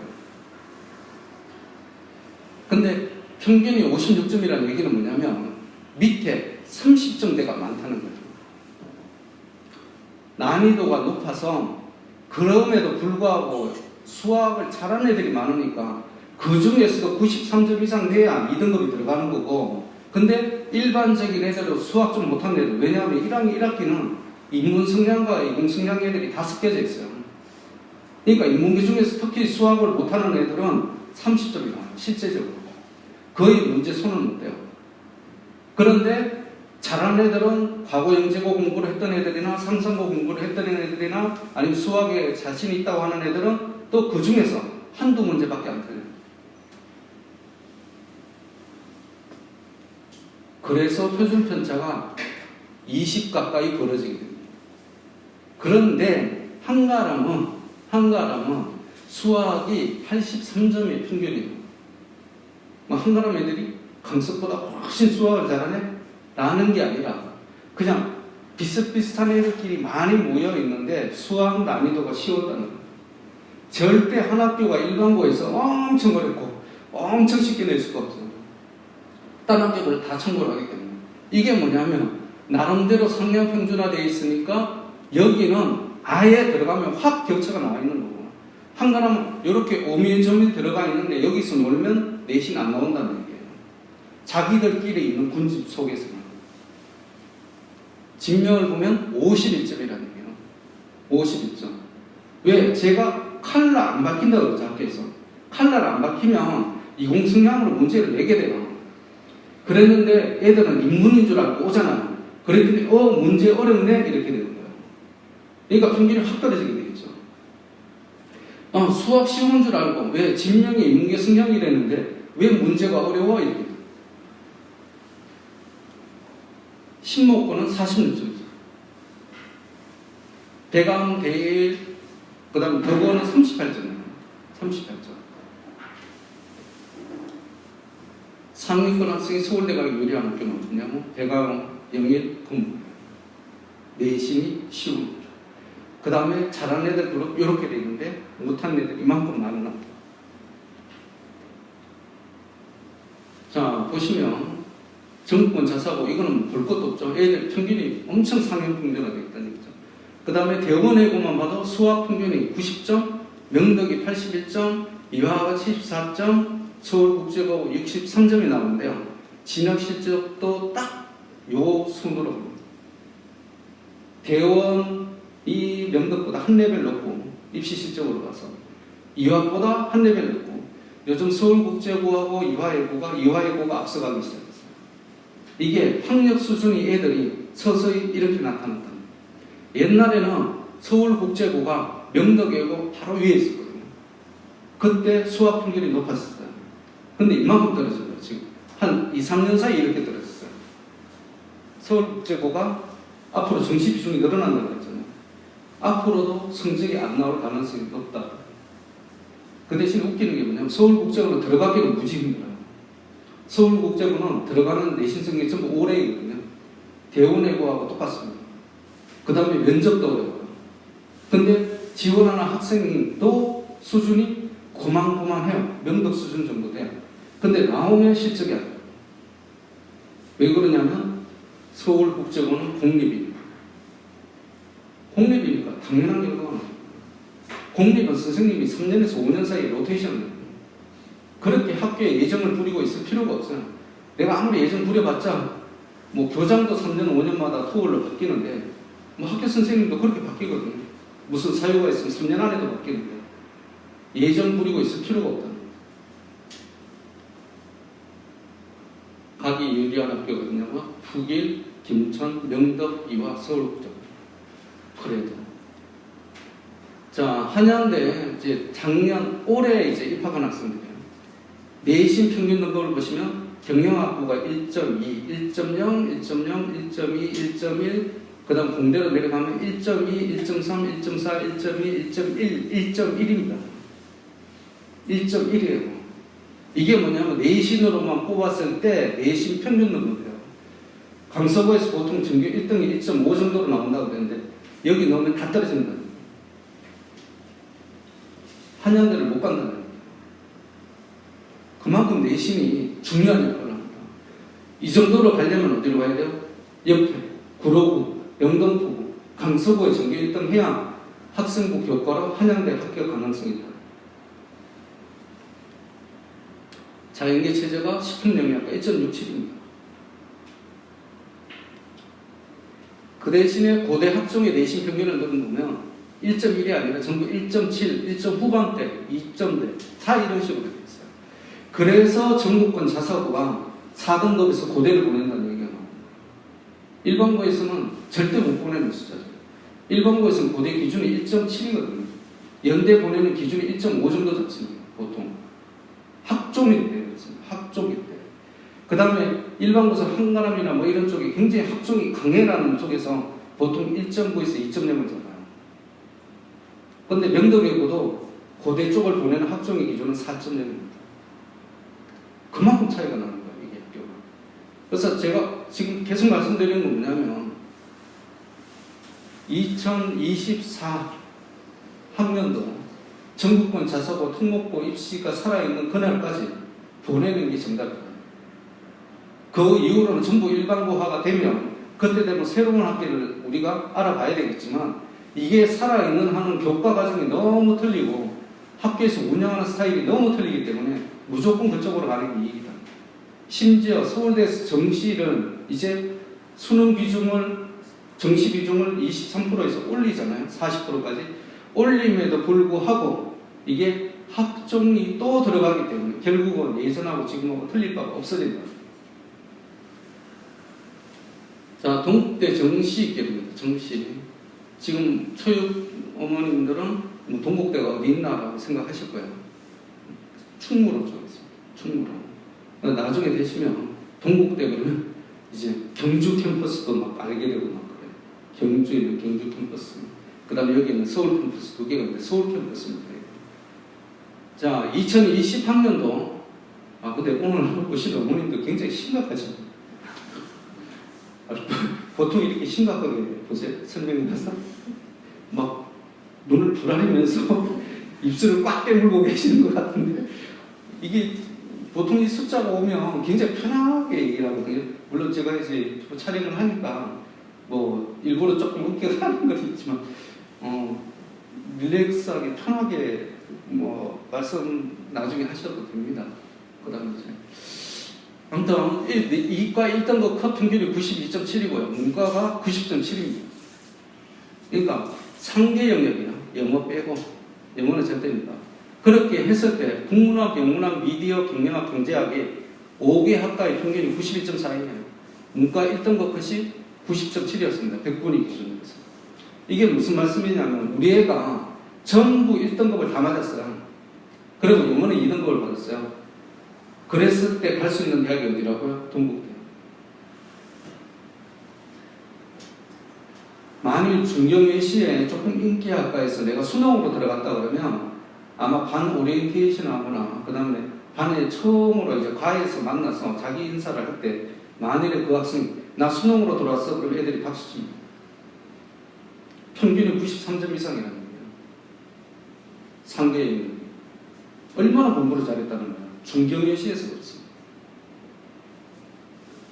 그 다음에 컴퓨터, 기계, 화공, 전기전자, 정보통신 제일 인기 좋은 이쪽으로 하니까 88.89였어. 이과의 1등급 컷 평균 92.7. 바로 1등급에 근접한 학생이 동국대를 갈 수 있더라. 중경외시도 아닙니다. 10개 대학이라고 얘기하는 그 밑에 대학. 전북 익산고가 의대 진학 실적을 문대, 전대 뭐 이런 쪽으로 10명을 보냈는데 이게 보내는 숫자가 하나고가 7명 기준입니다. 하나고가 매해 의대 보내는 숫자가 7명에서 8명이에요. 강서나 양정에서 매해 의대 보내는 숫자가 10명이 안 돼요. 현역생으로 기준했을 때 얘네들이 거의 다 현역이라는 거예요. 왜 현역으로 갈까요? 지역 인재가 있기 때문에. 그 지역의 학생들을 뽑는 지역 인재. 근데 여기 강서보다 해당이 안 되고 하나보다 해당이 안 돼요. 왜? 서울 수도권이기 때문에. 경기도도 해당 안 됩니다. 전북은 전북에 있는 의대 쪽만 해당이 되고 경북, 김천이나 부천구는 경북에 있는 의대에 갈 때 지역 인재 전역의 혜택을 받을 수가 있어요. 근데 여기는 해당이 없어요. 그래서 왜 전국권 자사고를 가야 되는지 제가 지금 계속 말씀드립니다. 이게 원래 의무 비율이 30%예요. 의무적으로 정부에서 뽑으라고 공부한 게 30%야. 근데 정부가 지금 의대 정원을 못 늘리게 됐잖아요. 그러면 어느 쪽으로 압박이 들어오면 틀림없이 지역 인재를 의무적으로 뽑으라고 압박이 되는 거예요. 그걸 대체할 수 있는 수단이잖아요. 예를 들면 내가 서울에 있는 학생이 전북대 의대를 갔다 그러면 당연히 졸업하면 무조건 서울로 오게 되죠. 의사 자격증 따고 무조건 서울로 오게 되죠. 근데 거기서 졸업한 학생은 그래도 좀 나을 거야 라고 생각합니다. 왜? 3년을 거기에 고등학교 공부를 했으니 지역사회에 대해서 좀 알게 되고 그래도 서울 쪽에서 대학을 그쪽으로 간 학생보다는 걔들을 뽑아주는 게 나을 거야 라고 생각합니다. 왜냐면 상상고도 대부분 50% 이상은 서울 수도권이지만 그래도 걔들이 나을 거야 라고 생각합니다. 자, 이제 면접이 어려워져서 제가 먹고 살 길이 생길 거라고 얘기하는 게 이런 것 때문에 자기소개서 안 써도 이걸로 돈 많이 벌 수 있을 거다. 왜? 보면 제신문헌에서 초등학교 때 친한 친구가 있는데 자, 수학경 시대의 결과 B가 1등을 차지했어요. A가 B가 서로 친한데 그 다음부터 A는 B의 인사를 잘 받지도 않고 삐져가지고 연락도 안 해요. 이게 성대 의대에서 나온 애매한 면접입니다. 그러면 네가 B라면 어떻게 할까? 제신문 2 옆에 있는 외국인이 우리나라가 어쩌고저쩌고 법에 대해서 막 얘기를 하더라고. 그래서 어떤 말을 해주고 싶은 거야. 제신문 3는 자, 안젤리나 졸리가 가슴 셋째수를 받고 공학기술과 임상적 인공지능 시도가 있고 인간의 기술수명이 100세를 넘어가고 있는데 세 가지 주장들의 상관성을 논리적으로 설명해 보시오. 요게 어떤 학교에서 지금 현재 나오고 있는 공통문화 면접이냐면 이게 김천구하고 포철구에서 주로 제일 많이 쓰는 면접 문화입니다. 공통문화 면접으로 제일 많이 출제돼요. 제신문 2 요거 요런 형태의 면접은 어느 쪽에서 제일 많이 하냐면 민사고인데요. 여기 지원자가 A라면 이 외국인에게 어떤 말을 해주고 싶은가 라고 나오는데 이걸 영어로 대답하는 게 민사고입니다. 영어 면접입니다.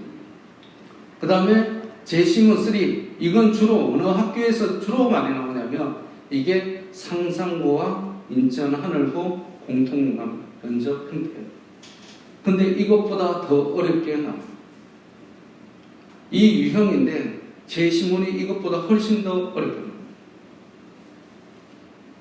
그러니까 걔네들을 뽑아서 갖고 있는 학교원이 걔네들이 의대에 들어가는 게 유리하고 그 다음에 면접에 유리할 수밖에 없어요. 그러니까 우리는 어떻게 해야 된다고요? 중학교 때부터 이런 쪽에 단련을 시키는 게 유리한 거예요. 왜냐하면 결국은 입시라는 게 뭐냐면 내가 가진 지식의 총합이에요. 그럼 어떤 식으로 하냐면 미리 대비하고 미리 많이 내가 채워줄수록 유리한 거예요. 왜 엄마들이 지금 선행을 2년 3년을 왜 하고 있죠? 그만큼 빨리 해서 섭득해서 갈고 닦아서 이만큼 나중에 고3 때는 수능이나 모든 면에서 아니면 학과 내신에서 유리할 거야라고 생각하죠. 똑같습니다. 앞으로는 면접이 더 중요해지는데 이걸 언제부터 해야 돼요? 고2부터요? 뒤처진다. 왜? 지금 저희 반에 있는 면접 대비 학생들이 이거 준비하고 있는데 상상구나 하늘구나 김천구나 북일구나 다 이거 준비하고 있는데 뒤지는 거죠. 그래서 통목자사고 선생님들이 하는 얘기가 있어요. 자기네들은 좀 편한 게 뭐냐면 첫 번째는 너네들이 이거 해라 말할 필요가 없다는 게 굉장히 편한 거고 두 번째는 면접에 대해서 그렇게 신경 안 쓰거든요.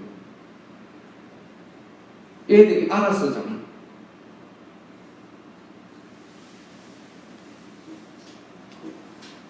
자, 이제 한 20분, 10분에서 15분이면 이제 끝내려고 합니다. 왜냐면 앞에 거, 뒤에 걸 미리 다 땡겼어요. 말씀드렸기 때문에. 이제 몇 가지 말씀드리고 이제 끝낼 텐데요. 미국 시카고대 블룸 교수가 영재 8가지 특성에 대해서 말씀한 게 있습니다. 자, 요거는 이제 초등학생이나 아니면 중일학생, 지금 우리가 과학고 영재고를 시작해도 늦지 않을까 이런 생각을 하고 계시는 어머님들을 위해서 이 조건에서 몇 개가 맞으면 그래도 시작할 수 있다 이렇게 저는 말씀드릴 수 있을 것 같아요. 일단은 조기에 시작해요. 애들이 보통 보면 영재성 발현이 제가 경험적으로는 초3 말 정도에서 나타나는 것 같아요. 애들이. 그래서 어머님들이 우리 애가 영재야라는 경우하고 애들 스스로가 영재성이 나타나는 경우하고 조금 다릅니다. 어머님들이 생각하는 건 꼬리 팍팍 찔러가지고 애들이 막 해답을 막 줄줄 얘기를 할 때 영재성이라고 생각하는데 영재성은 그런 쪽에서 나타나지 않고 지 스스로 사고를 해서 나타나는 대답 거기서 영재성을 볼 수 있다는 거죠. 그 다음에 부모가 모범 사례가 돼야 됩니다. 부모는 영재가 좋아하는 영역이 모범 사례가 돼요. 이거는 망고불변의 진리인 것 같아요. 어떤 경우는 강남은 애들하고 컨설팅을 해보면 특히 초등학생이나 중학교 이쪽에 애들이 무조건 롤모델이 누구야? 라고 물었을 때 멀리 안 가요. 거의 한 30-40% 이상은 자기 아빠예요. 롤모델이 누구야? 자기 아빠가 롤모델이야. 너희 아빠 뭐 하시는데? 너희 아버지 뭐 하시나? 뭐 이렇게 물으셨어요. 친구에서. 나도 그렇게 근데 너희 아버지 뭐 하시는데? 왜 롤모델이야? 그러면 지금 뭐 어떤 회사 CEO인데요. 지금 회사 뭐 삼성 상무인데요. 우리 아빠는요. 뭐 어디 상상법 어디 나오고 그 다음에 과학고 나오고 그래서 서울공대 나오고 유학을 어디 갔다 와서 그래서 이렇게 해서 연구소에서 근무하다가 지금 이사 그 다음에 회사를 창업해서 이렇게 해서 걔가 보고 있으면 우리 아빠의 길만 쫓아가면 그게 내가 먹고 살 수 있다고 생각해요. 그냥 앞에 로드맵이 아버지가 걸어간 길이 쭉 보이는 거예요. 그래서 엄마 아빠가 공부하라 이전에 걔네들이 나도 저렇게 하면 되겠구나 너무 쉽게 생각하는 거예요. 그냥 아빠 간 길 그냥 쫓아가면 되겠네 이렇게 생각해요. 엄마들이 생각하는 애들하고 조금 틀리다. 애들이 영악하다라는 거예요. 근데 영악하다는 게 잔머리가 잘 굴린다는 게 아니라 그쪽에 대해서 또렷하게 자기가 스스로 목표를 갖고 있다는 점에서 조금 틀려요. 어머님이 생각하는 효자상 뭐 이런 것들인데 일반고 다니는 효자상 제가 이거 실제 샘플인데 말씀드리자면 어떤 걸 꿈꾸시냐면 저도 이런 아들이 하나 있으면 좋겠어요. 강남에 있는 학생인데 자, 엄마는 외벌이에요. 외벌이. 그러니까 이제 아빠만 회사를 다니시고 엄마는 전업주부시는데 얘가 너무 착실합니다. 그래서 이제 10시까지 야자를 해요. 10시까지 야자를 하고 그 다음 야자 수업 끝나고 나서 집에 오면 엄마가 TV 보시는 게 방해될까봐 그 다음에 나도 어차피 TV 수업이기 때문에 공부가 잘 안 되니 독서실을 가요. 그래서 독서실에 가서 보통 12시에서 12시 반 사이에 집에 와요. 근데 집에 왜 그 시간에 오냐면 자기는 1시까지 있고 싶은데 왜 그때 와야 되냐면 그때 아버지가 퇴근을 하세요. 왜? 술을 드시고 업무상. 그래서 집에 딱 오면 거의 아빠가 소파에서 딱 들어누워서 넥타이를 이렇게 해서 주무시고 계세요. 그래서 자기 보기에는 너무 안 된다. 아빠 우리를 위해서 이렇게 막 먹기 싫은 술을 억지로 드시면서 이렇게 지쳐가지고 12시 반에 이제 집에 들어오십니다. 그냥 이렇게 소파에 누워 계시잖아요. 그래서 얘가 덩치가 있으니 아빠를 둘러매고 엄마 아빠가 가끔 쓰시죠. 그렇게 되면 당연히 엄마가 시끄럽다고 내쫓으니까 아빠 방에 가서 소파에 딱 들여놓고 그리고 나서 얼굴 씻고 다시 2시까지 이게 우리가 말하는 효자 모범생입니다. 얘는 롤모델이 없어요. 롤모델은 자기가 생각하는 가상의 인물과 모델이에요. 그런데 이렇게 되는 학생은 제가 보기에는 전교의 한둘입니다. 이것보다는 차라리 지금부터라도 어머님이 거실에 있는 TV 전원을 끄고 여기 거실에 있는 것을 전부 데코레이션을 서재로 싹 하고 그 다음에 아빠에게는 앞으로 3년 동안은 금주선을 하라고 하시고 토요일만 그냥 술 드시라고 하시고 평일에는 술 먹지 말라고 하시고 그 다음에 같이 공부하는 모습. 아빠는 자기의 연구과제를 갖고 열심히 공부하는 모습, 어머님은 거기에 대해서 서포트를 해주시는 모습. 그걸 보여주었을 때 애들이 제일 감격합니다. 그래서 제가 보기에는 옛날에 그런 그게 있어요. 옛날에 지금도 많이 하지만 치성을 드린다고 그러잖아요. 막 장원법제 막 옛날들은 서울대에 보면 저는 교회를 다니는데 항상 전설 같은 얘기가 있어요. 모 집사님 아들내미가 공부를 안 했는데 1년 동안 김 집사님이 김 권사님이 새벽 기도를 1년 동안 했습니다. 애가 갑자기 개가천선을 해서 수능 성적이 엄청 잘 나와가지고 서울대를 갔다라는 전설적인 얘기가 있어요. 저는 그게 전설이 아니라 진짜입니다. 왜냐하면 치성을 드린다는 새벽에 일어나잖아요. 그 정성을 애들한테 보여줬을 때 애들이 비로소 감동을 먹기 시작합니다. 그래서 어머님들은 바로 기적을 올해 수능에서 딱 나오기를 바라지만 사실은 그거 안 나와도 걔가 언젠가는 그게 꽃을 피게 돼요. 그게 결론적으로. 그래서 지금부터라도 새벽 기도 열심히 가시면 된다고 제가 말씀드리고 싶은데 실제 그런 사례가 한 번 있더라고요. 김근사님의 예를 따라서 그 다음에 되니까 엄청 많은 신도들이 수십 명이 갑자기 새벽 기도에 확 다 나온 거예요. 고3이나 중3 수험생이었던 엄마 아빠들이. 그랬더니 6개월이 지나니까 한두 명 빼고 또 다 사라지더라고요. 왜? 그때 되니까 중간고사, 기말고사 성적이 나오잖아요. 변한 게 없더라고요. 그러니까 전부 실망을 하고 역시 기적이라는 건 없어. 기적은 아니야. 그냥 운이야 운. 그러면서 다 포기하더라고. 근데 1년을 다니면 진짜이거든. 전 진짜 그렇게 생각합니다. 나중에 변할지겠지만. 자, 그래서 부모가 집에서 끊임없이 해야 하는 환경을 만들어줘야 됩니다. 그 다음 발달 단계에 많은 스승이 필요한데요. 근데 요즘은 이거를 거의 학원 선생님들이 다 해요. 참 웃기는 게 뭐냐면, 예를 들면 하나고 학교를 가잖아요. 그럼 엄마 아빠한테 제일 먼저 하는 게 나한테 제일 먼저 카톡을 보내. 합격증 그냥 캡처해가지고 쌤 그렇게 나를 구박을 하시더니 다 나 붙었잖아요. 따봐요. 그 다음에 나중에 서울대를 딱 가게 되면 바로 그냥 서울대 합격에 싹 딱 오는 거예요. 왜? 학교 선생님한테 안 가는 거예요. 그러니까 요즘 추세가 좀 이상한 거는 학교 선생님에 대한 존경과 신뢰를 좀 잃은 것 같아요. 오히려 학교보다 학원 강사들하고 더 친한 것 같아요. 보면. 그래서 특히 초등학교, 중학교 때는 강사의 실력보다는 인성이 중요해요. 좋은 강사의 조건이 고등학교 올라가면 무조건 수업 실력이에요. 이런 거에 대해서 누가 설명을 잘해주고 누가 이쪽에 대해서 재미있게 해주고 이해하기 쉽게 강의를 해주느냐, 이게 제일 첫 번째 강사 1타의 조건이고요. 중학교, 그 다음 초고학년부터 1타 조건이 뭐냐면 이 사람이 해외대학 유학을 갔다 오고 서울공대 수학과를 나온 게 문제가 아니고요. 얘의 감성을 잘 인도해 줄 수 있는 인성을 가진 교사예요. 교사가 아니죠. 강사. 그래서 왜 CNC 강사가 좀 좋다고 그러잖아요. 제가 보기에는 조금 좋은 것 같아요. 근데 왜 그 부분이 조금이라는 게 그렇게 차이가 나느냐면 이게 선발 방식이 좀 틀린 거예요. 보통 이제 우리 그 신현식 원장이 이제 사람 뽑는 방식을 이렇게 보고 있으면 제가 10몇 년을 보고 있잖아요. 진짜 너무 신기하게 여기는 거는 제가 이쪽에 처음 들어올 때 면접을 한 6시간인가 7시간. 그래서 나는 너무 놀랐어요. 무슨 놈 면접, 보통 20분. 그 다음 과목별 강사 같으면 이게 프레젠테이션 하는 게 있어요. 문제를 풀어봐라. 이 문제를 설명을 해봐라. 이런 게 있어요. 그럼 그거 이렇게 다 해봤자 30분이면 끝나요. 보통 문제 한두 개.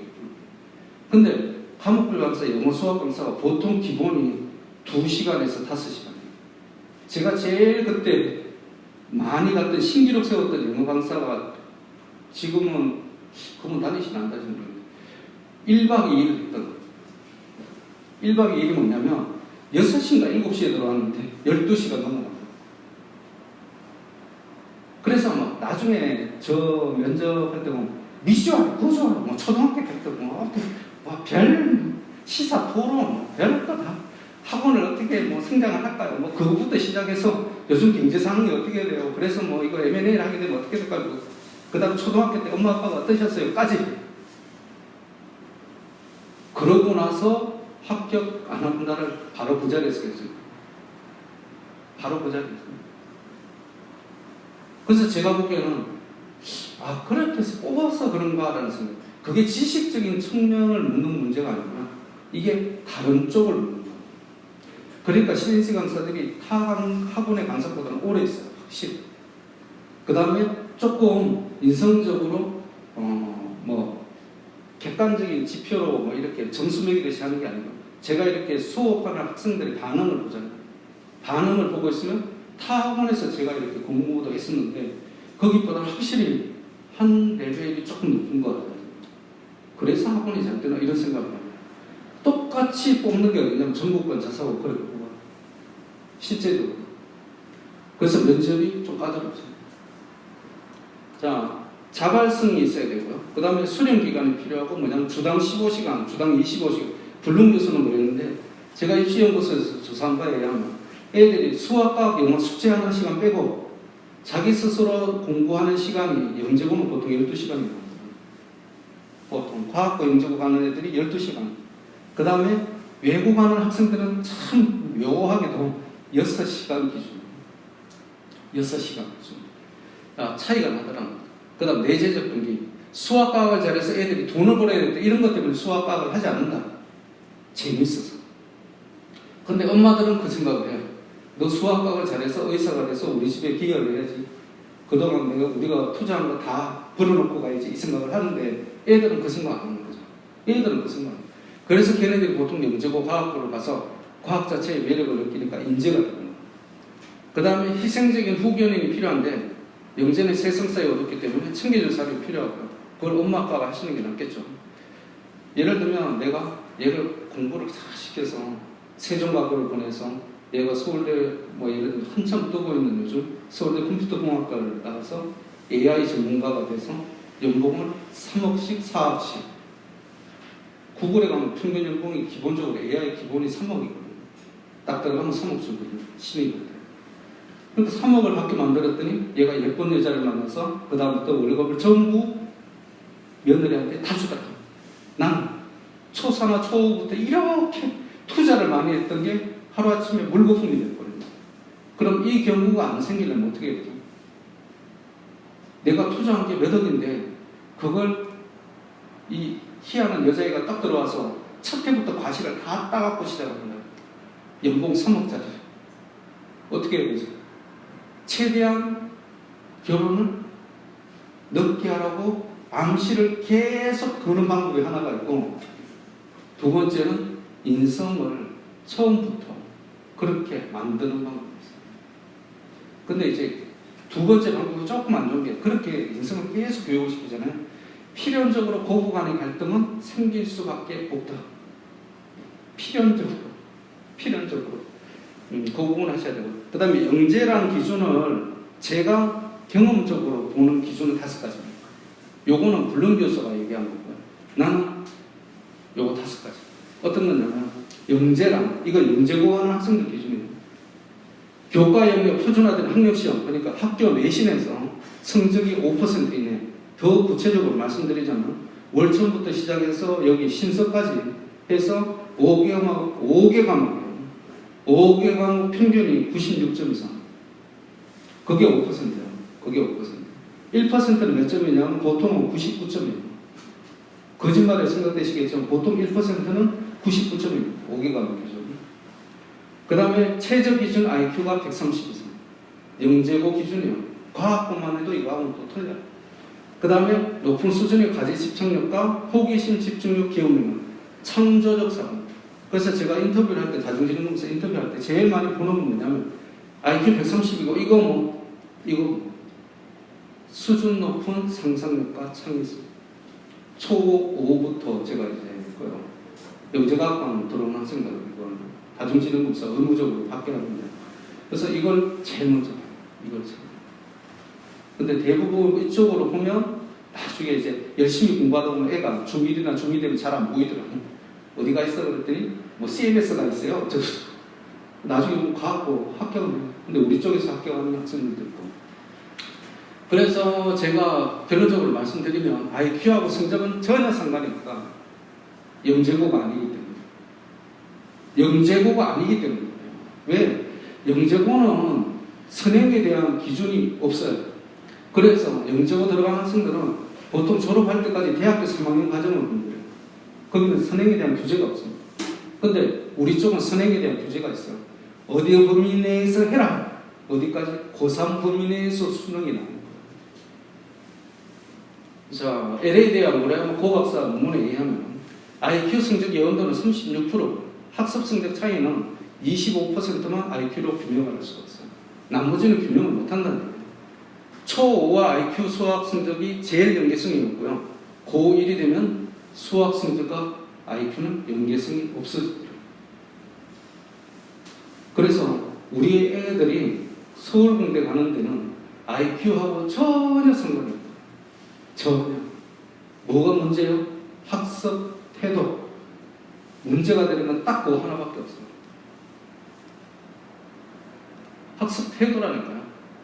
여가 시간 비교를 해보니까 초동이 여가 시간이 평일에 195분이에요. 195분. 근데 중등이 241분이야. 노는 거예요. 얘들은 왜 노는 시간이 적어요? 엄마가 돌리니까. 여기가 돌리고 여기 돌리고 저기 돌리고. 근데 얘가 뭣도 모르고 잘 쫓아와. 그냥 뺑뺑뺑뺑 도는 거예요. 거기에 대해서 반론 제기도 잘 안 해. 근데 이제 중학교 가면 어떤 일이 생기냐면 엄마 내가 뭐 그거 하면 꼭 가야 돼. 이제 슬슬 방귀를 들기 시작해요. 그러면서 애들이 자기 나름대로 놀 분리를 여기저기서 빼기 시작해요. 노는 시간이 많아요. 고등학교보다 중학교가 확실히 노는 시간이 많고, 그 다음 보니까 어때요? 자, 휴일에도 보니까 여기 월등히 많죠. 487, 442. 중학교 때 참 골치 아프다는 얘기예요. 골치 아프다. 사춘기는 요즘 초6에서 중1에 끝납니다. 예전에는 중2가 학생이라고 그랬는데 요즘은 중2까지 넘어간 학생이 잘 없어요. 중1에서 끝납니다. 이제 제일 중요한 파트인데요. 중학생들의 학습에 대한 심리를 어머님들이 알고 계셔야 돼요. 중1까지 포함이죠. 왜냐하면 중1은 내신을 안 보니까 내년이 사실 제일 중요한 거죠. 김원주 박사의 논문 중에서 보니까 학습에 대한 태도가 59.2%는 그저 그래요. 그저 그래. 재미없다가 또 27%야. 근데 더 웃기는 건 뭐냐면 재미있다가 13.8%나 나옵니다. 우리가 보기에 대부분이 이걸 것 같은데 13.8%가 재미있대요. 실제로는. 그 다음 중학생들한테 물어봤어요. 너 왜 공부하니? 그랬더니 6.6%는 엄마 아빠가 공부하려니까. 26.8%는 학생이니까. 와. 자기의 본분을 하는 거예요.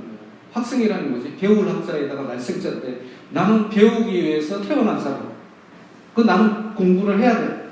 학생이니까. 이렇게 대답을 했어요. 근데 놀랍게도 66.6%, 666. 장래 희망이 이거기 때문에 내가 공부를 해. 이게 뭐냐? 자기 주도적이다. 우리가 보기에는 이 대부분의 학생들이 부모의 강요에 의해서 공부를 하는 것 같지만 심리적으로 분석을 해보니 66.6%는 지가 공부가 하는 게 희망을 이루는 데 도움이 되니까 한다는 거죠. 그러니까 우리가 보기에 전혀 노는 쪽하고는 거리가 멀다. 그때 표면만 노는 걸로 나오는 거죠. 그 다음에 공부를 잘하고 싶어하는 중학생 비율이 보니까 2.7%는 아니야 그랬어요. 무슨 소리냐면 나 공부 못해도 돼. 상관없어. 까짓거 내 마음대로 살 거야. 그러고 10%는 뭐 하면 좋고 아니면 말고. 자, 87%는 뭐냐면 잘하고 싶다. 이게 굉장히 의미심장한 얘기입니다.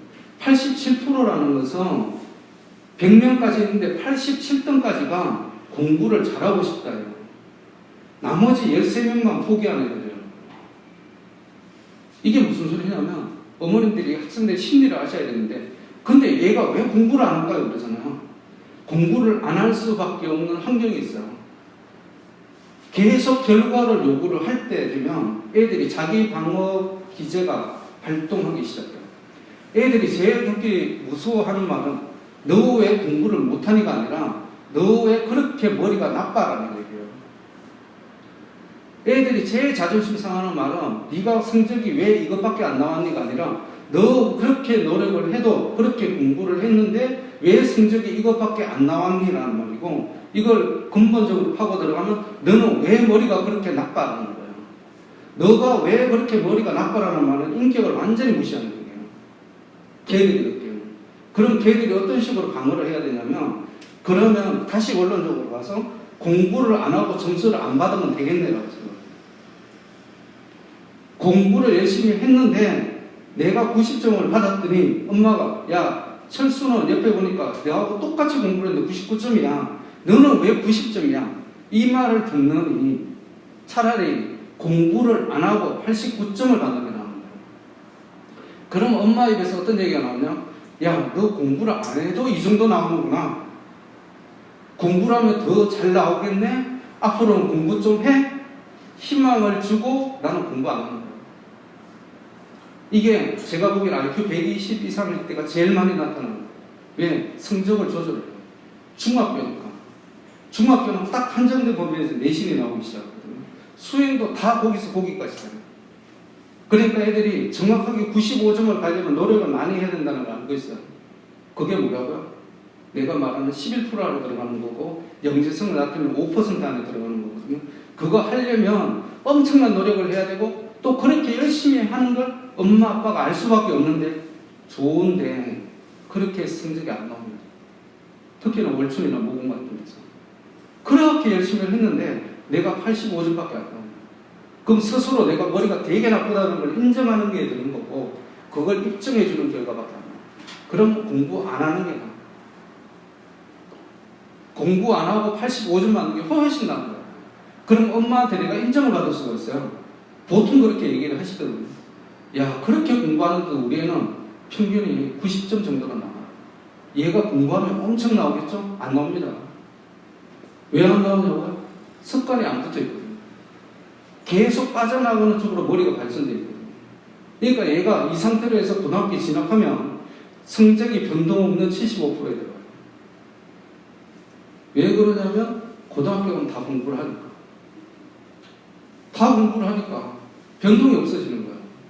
지금은 하는 애들 있고 안 하는 애들 있고 특목고 가는 애들 있고 안 가는 애들 있고 고등학교 1학년 애들 붙잡고 물어보세요. 너 제일 가고 싶은 대학이 어디니? 그럼 다 서울대예요. 내가 못 간다는 걸 알고 미리 낮춰서 그런 거지. 너 가고 싶은 대학이 어디냐? 그러면 이공계 쪽 또 의대라고 얘기할 거야. 다 서울공대라고 얘기한다니까요. 근데 그걸 왜 그때 되면 고1 되면 그 얘기를 안 하냐면 스스로 현실을 잡아가기 시작해요. 왜? 내가 그 사실을 너무 잘 알고 있는데 내가 이렇게 뺀질뺀질하면서 요 공부를 계속 비켜놨는데 고등학교 때 와서 1학기 때 시험 한번 딱 쳐보거든요. 그러면 애들이 금방 알아요. 아, 내가 갈 수 있는 리미트가 여기까지구나라는 거야. 그리고 학교 선생님들 계속 그런 식으로 얘기를 해요. 여기까지 나왔을 때 무슨 대학 계속적으로 얘기를 해요. 제가 말씀드린 게 뭐냐면 지금의 성적도 굉장히 중요하지만 성적의 결과에 연연해서 계속 압박을 주셨을 때 학생들은 거기에 대한 방어 기제를 발휘한다. 머리가 좋은 학생이죠. 결과에 대한 두려움을 주지 말으셔야 돼요. 항상 과정을 가지고 말씀하세요. 그럼 애들이 결과에 대해서 무서워하지 않고 과정에 집중을 하게 돼요. 그러면 결과가 결국은 따라오게 됩니다. 지금 중학교 1학년 성적, 2학년 성적이 안 나오더라도 결국은 3학년 성적 잘 나오고 고등학교 성적 잘 나오게 됩니다. 그리고 제가 말씀드린 것은 수학은 선행은 1년을 해야 된다. 최소한 연간 단위로 해야 된다. 왜 그러냐면 지금 중학교 수학이 어떤 식으로 구성이 되어 있냐면 자 1학기가 이렇게 되어 있고요. 1학년, 2학년, 3학년 1학기가 이렇게 연계가 되어 있고요. 그 다음에 2학기는 확률 통계부터 시작해서 원까지가 되어 있어요. 이게 무슨 소리냐면 1학년 1학기 마치고 나서 1학년 2학기 이렇게 가봤자 소용이 없다라는 이게 2학기고 1학기인데요. 1학기, 2학기죠. 그러니까 이렇게 그러니까 무슨 6개월 선행했다는 얘기 있잖아요. 6개월 선행해서 예를 들면 확률과 통계를 배웠다 그러면 다음에 배우는 문자와 시각으로 연계가 안 된다니까. 연계가 되는 건 1학년 때 배웠던 소인수분의 실수와 계산이 이렇게 인수분해까지 연계가 되기 시작해요. 그러니까 어머님들이 내가 6개월 선행을 했어. 1년 6개월 선행했으면 사실적으로 별로 도움이 안 됩니다. 연간 단위로 항상 가야 됩니다. 연간 단위. 1년 선행, 2년 선행 이런 식으로. 인문계의 기존 강남 목동은 2년 선행이 기준입니다. 2년 선행. 그 정도를 해야 쫓아갈 수가 있어요. 1년 선행을 하면 인문계에서 겨우 쫓아가는 수준 정도. 인문계는 1년 이상만 해도 뭐 괜찮은 것 같은 경우도 있어요. 근데 20을 생각하고 무조건 2년을 하셔야 목동 강남에서 버텨내시고. 자, 입학 전형이 변경이 됐습니다. 영재고가 내년부터 바로 시행됩니다. 지금까지는 어떤 식으로 되어 있냐면 8개 영재학교가 있는데 다 지원이 가능해요. 1단계에서 다 지원 가능하고 2단계 이제 학교 통보를 다 받았어요. 예를 들면 서울과고부터 세종영재과학고까지 내가 합격을 다 한 거예요. 8개를. 그러면 2차 필기시험을 칠 때 한 학교만 가는 거예요. 근데 내년부터는 어떻게 되냐면 아예 처음에 지원할 때 1단계 지원할 때 하나만 가는 거예요. 아예. 그게 바뀐 거예요. 그 다음에 이거는 뭐 큰 그건 없으니까 모르셔도 되고요. 이제 경쟁률이 바뀌어진다는 거죠. 지금 영재학교 경쟁률이 작년, 올해죠, 올해. 경쟁률이 서울과학고가 7.6밖에 안 돼요. 서울과학고가 제일 좋은 학교예요. 근데 왜 경쟁률이 제일 낮을까요? 1단계 경쟁률이거든요. 1단계 경쟁률 여기 보면 세종과학예술영재는 23대 1, 인천과학예술영재는 19대 1이에요. 그런데 제일 좋다는 서울과학고는 7.6대예요. 왜 그럴까요? 제일 어렵다고 생각하기 때문에. 그래서 아예 1단계도 안 쓴 거예요. 뭐 붙어봤잖아요. 발 것도 아니고. 자, 내년부터는 어떻게 되냐면 이 현상이 더 심해지게 된다는 걸 예측할 수 있습니다. 이제 아예 서울 영재학교는 전국 선발이에요. 전부 다. 그렇기 때문에 내가 서울에서도 대구과학고를 지원할 수가 있어요. 지역에 대한 구분이 없습니다. 이렇게 되면 내년부터는 서울과학고는 아마 경쟁률이 반토막 날 거예요. 이제 헛수가 완전히 다 빠지는 거죠. 1단계에서 쓰고 그 합격되면 그 학교에서 시험 보는 거예요. 그러니까 진짜 자신이 없으면 1단계도 못 쓰게 되는 거예요. 그러니까 어디로 다 몰리겠어요? 제가 보기에는 지금 세종가용하고 인천가용이 제일 인식이 쉽게 돼 있어요. 그래서 이쪽으로 그냥 계속 몰리는 거예요. 그래서 이쪽도 보면 입학생 구성이 여학생 비율이 제일 높아요. 20%입니다. 그런데 여기는 7%밖에 안 돼요. 여학생입니다. 왜냐하면 예술영재라는 저쪽이 융합 쪽을 강조를 하기 때문에 예를 들면 물리 시간에 음악 선생님하고 같이 와서 빛의 파장에 대해서 연구를 합니다. 그러니까 그런 걸 듣고 있으면 너무 재밌게 느껴지는 거죠. 이쪽 고리타분하게 서울과학고 가서 실험 실습하고 수학적인 명제 풀고 막 이런 거 하기 싫겠죠. 사실은 본질적으로 똑같은데. 그래서 심리적으로 이쪽이 문제도 또 쉽게 느껴지고 이쪽으로 이제 확 쏠림 현상이 일어나요. 전국과학고는 그대로예요. 근데 이제 과거는 바뀌어지는 게 뭐냐면 1단계에서는 똑같은데요. 2단계에서 수학과학의 역량을 집중적으로 교과 중심으로 물어보고 있어요. 올해까지는. 내년부터는 어떠냐면 종합적으로 물어보고 있어요. 창의성과 종합적, 면접 문항을 너무 수과학 중심으로 하지 말아라. 종합적으로 해라. 이렇게 했죠.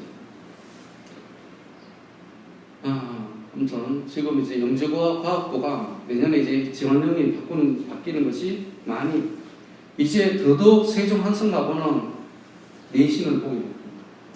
수학과학의 내신이 지금까지는 B 하나라도 보통 이제 받아주는 때가 많은데 올해 처음으로 B 하나가 떨어지는 경우가 영재고도 생기고 과학고도 생기기 시작했어요. 이제 진짜 내신이 안 나오면 이 두 개 학교는 힘들어져요. 그래서 입시의 특징이 영재고는 수학 K이고 이쪽은 수학과정 심화 이렇게 구성이 되어 있다. 왜? 이쪽은 선행에 대한 제한이 없습니다. 제 입시 컨설팅은 초6에서 중1까지 이제 초5도 하는데요. 영재과학고는 다중지능사하고 성형분사하고 인터뷰를 통해서 자기의 객관적 실력을 파악해서 자기가 적합한 학교, 고등학교를 결정해서 대입을 어떻게 할 것인지까지를 컨설팅 해주는 게 제 입시 컨설팅입니다. 그 다음에 이제 내년에 하게 되는 것은 융합논술반을 아까 말씀드렸던 월별 융합형 주제를 가지고 대학식의 리포트를 작성해서 생기부와 자소서 어떤 식으로 썼지. 왜냐하면 제가 올해 면접 대비를 하면서 너무 놀랐던 게 뭐냐면 학생들이 의외로 아직까지도 면접 대비반이라고 들어왔는데 내가 향후 뭘 하고 싶은지를 잘 몰라. 심지어는 내가 문과를 가는 게 좋을지 이과를 가는 것도 잘 몰라. 심지어 내가 외고를 가는 게 좋을지 아니면 하나고를 가는 게 좋을지 아니면 여기 일반고를 가는 게 좋을지도 잘 몰라. 그냥 면접 대비반에 그냥 무턱대고거든요. 근데 자소서를 쓰려고 보니까 자신의 진로 희망과 연계시켜서 학습한 걸 써줘야 되는데 내가 진로 희망이 뭐지? 그래서 그때 내가 다시 돌아갔어요. 8월에 면접 대비반 시작을 했는데 하다 보니까 자소서를 실제 작성을 하다 보니까 애들이 그걸 또 모르는 거예요. 다시 이 과정을 다시 돌았어요. 이걸 다시 하는 거예요. 비로소 이제 자소서가 끝난 거예요. 애들이. 그러니까 이제 면접도 이제 거의 뭐 중반 정도 들어갔지만 그러니까 생각보다 애들이 이런 쪽에 대해서 굉장히 잘 모르는구나라는 걸 제가 실감을 많이 했어요. 그래서 이걸 이제 만들게 됐습니다. 내년 1월에서 6월 사이에 학습 탐색을 1월 같으면 로봇공학, 2월은 경영경제 데이터 사이언스, 3월은 의학, 4월은 법학, 5월은 컴퓨터공학, AI 사이버공학, 프로그래머, 6학은 의료공학, 바이오케미스트리 이렇게 해서 우리가 원하는 10대 상권 자사고 중에서 지금 이제 1월부터 시작하는 바는 5개 정권 자사고를 타겟으로 해서 일단은 시작을 하도록 하겠습니다. 그리고 여기에 대한 건 이제 문자가 나오게 됐고요. 예비 중 1학생들은 아직 해당 사항이 없으니까 참고적으로만 아시게 되고, 융합이라는 게 결국은 이 분야 저 분야를 심층으로 들어갔을 때 비로소 요걸 융합할 수 있는 능력이 생기게 된다. 그렇게 말씀드릴 수 있고요. 그렇게 심층으로 들어가서 가야만이 내가 진짜 적성이 무엇인지를 알 수 있게 돼요. 그 표면만 이렇게 훑으면 머리 있는 애들은 다 똑같은 것 같아요. 얘가 보니까 수학도 잘하고 과학도 잘하고 영어도 잘하고 국어도 잘하고 사회도 잘하고 못하는 게 없어 이렇게 되는 거예요. 그럼 나중에 뭘 하지? 할 때 너무 많은 거예요. 근데 한꺼풀 더 벗기고 들어가면 비로소 내가 이걸 해야 재미가 있고, 아 이거는 좀 아닌 것 같고 이런 생각이 들기 시작해요. 그래서 내가 만만하게 여기는 가면 그때부터 집중적으로 들어가는 거예요. 집중적으로. 그게 제가 원하는 이 융합 문서관의 목표입니다. 예, 오늘 이렇게 코로나에도 불구하고 와주셔서 감사드리고요. 앞으로 또 설명회는 이 정도 인원으로 이렇게 대체적으로 진행을 할 것 같습니다. 네, 건강관리 잘 하시고요. 그럼 12월에 또 뵙겠습니다. 감사합니다.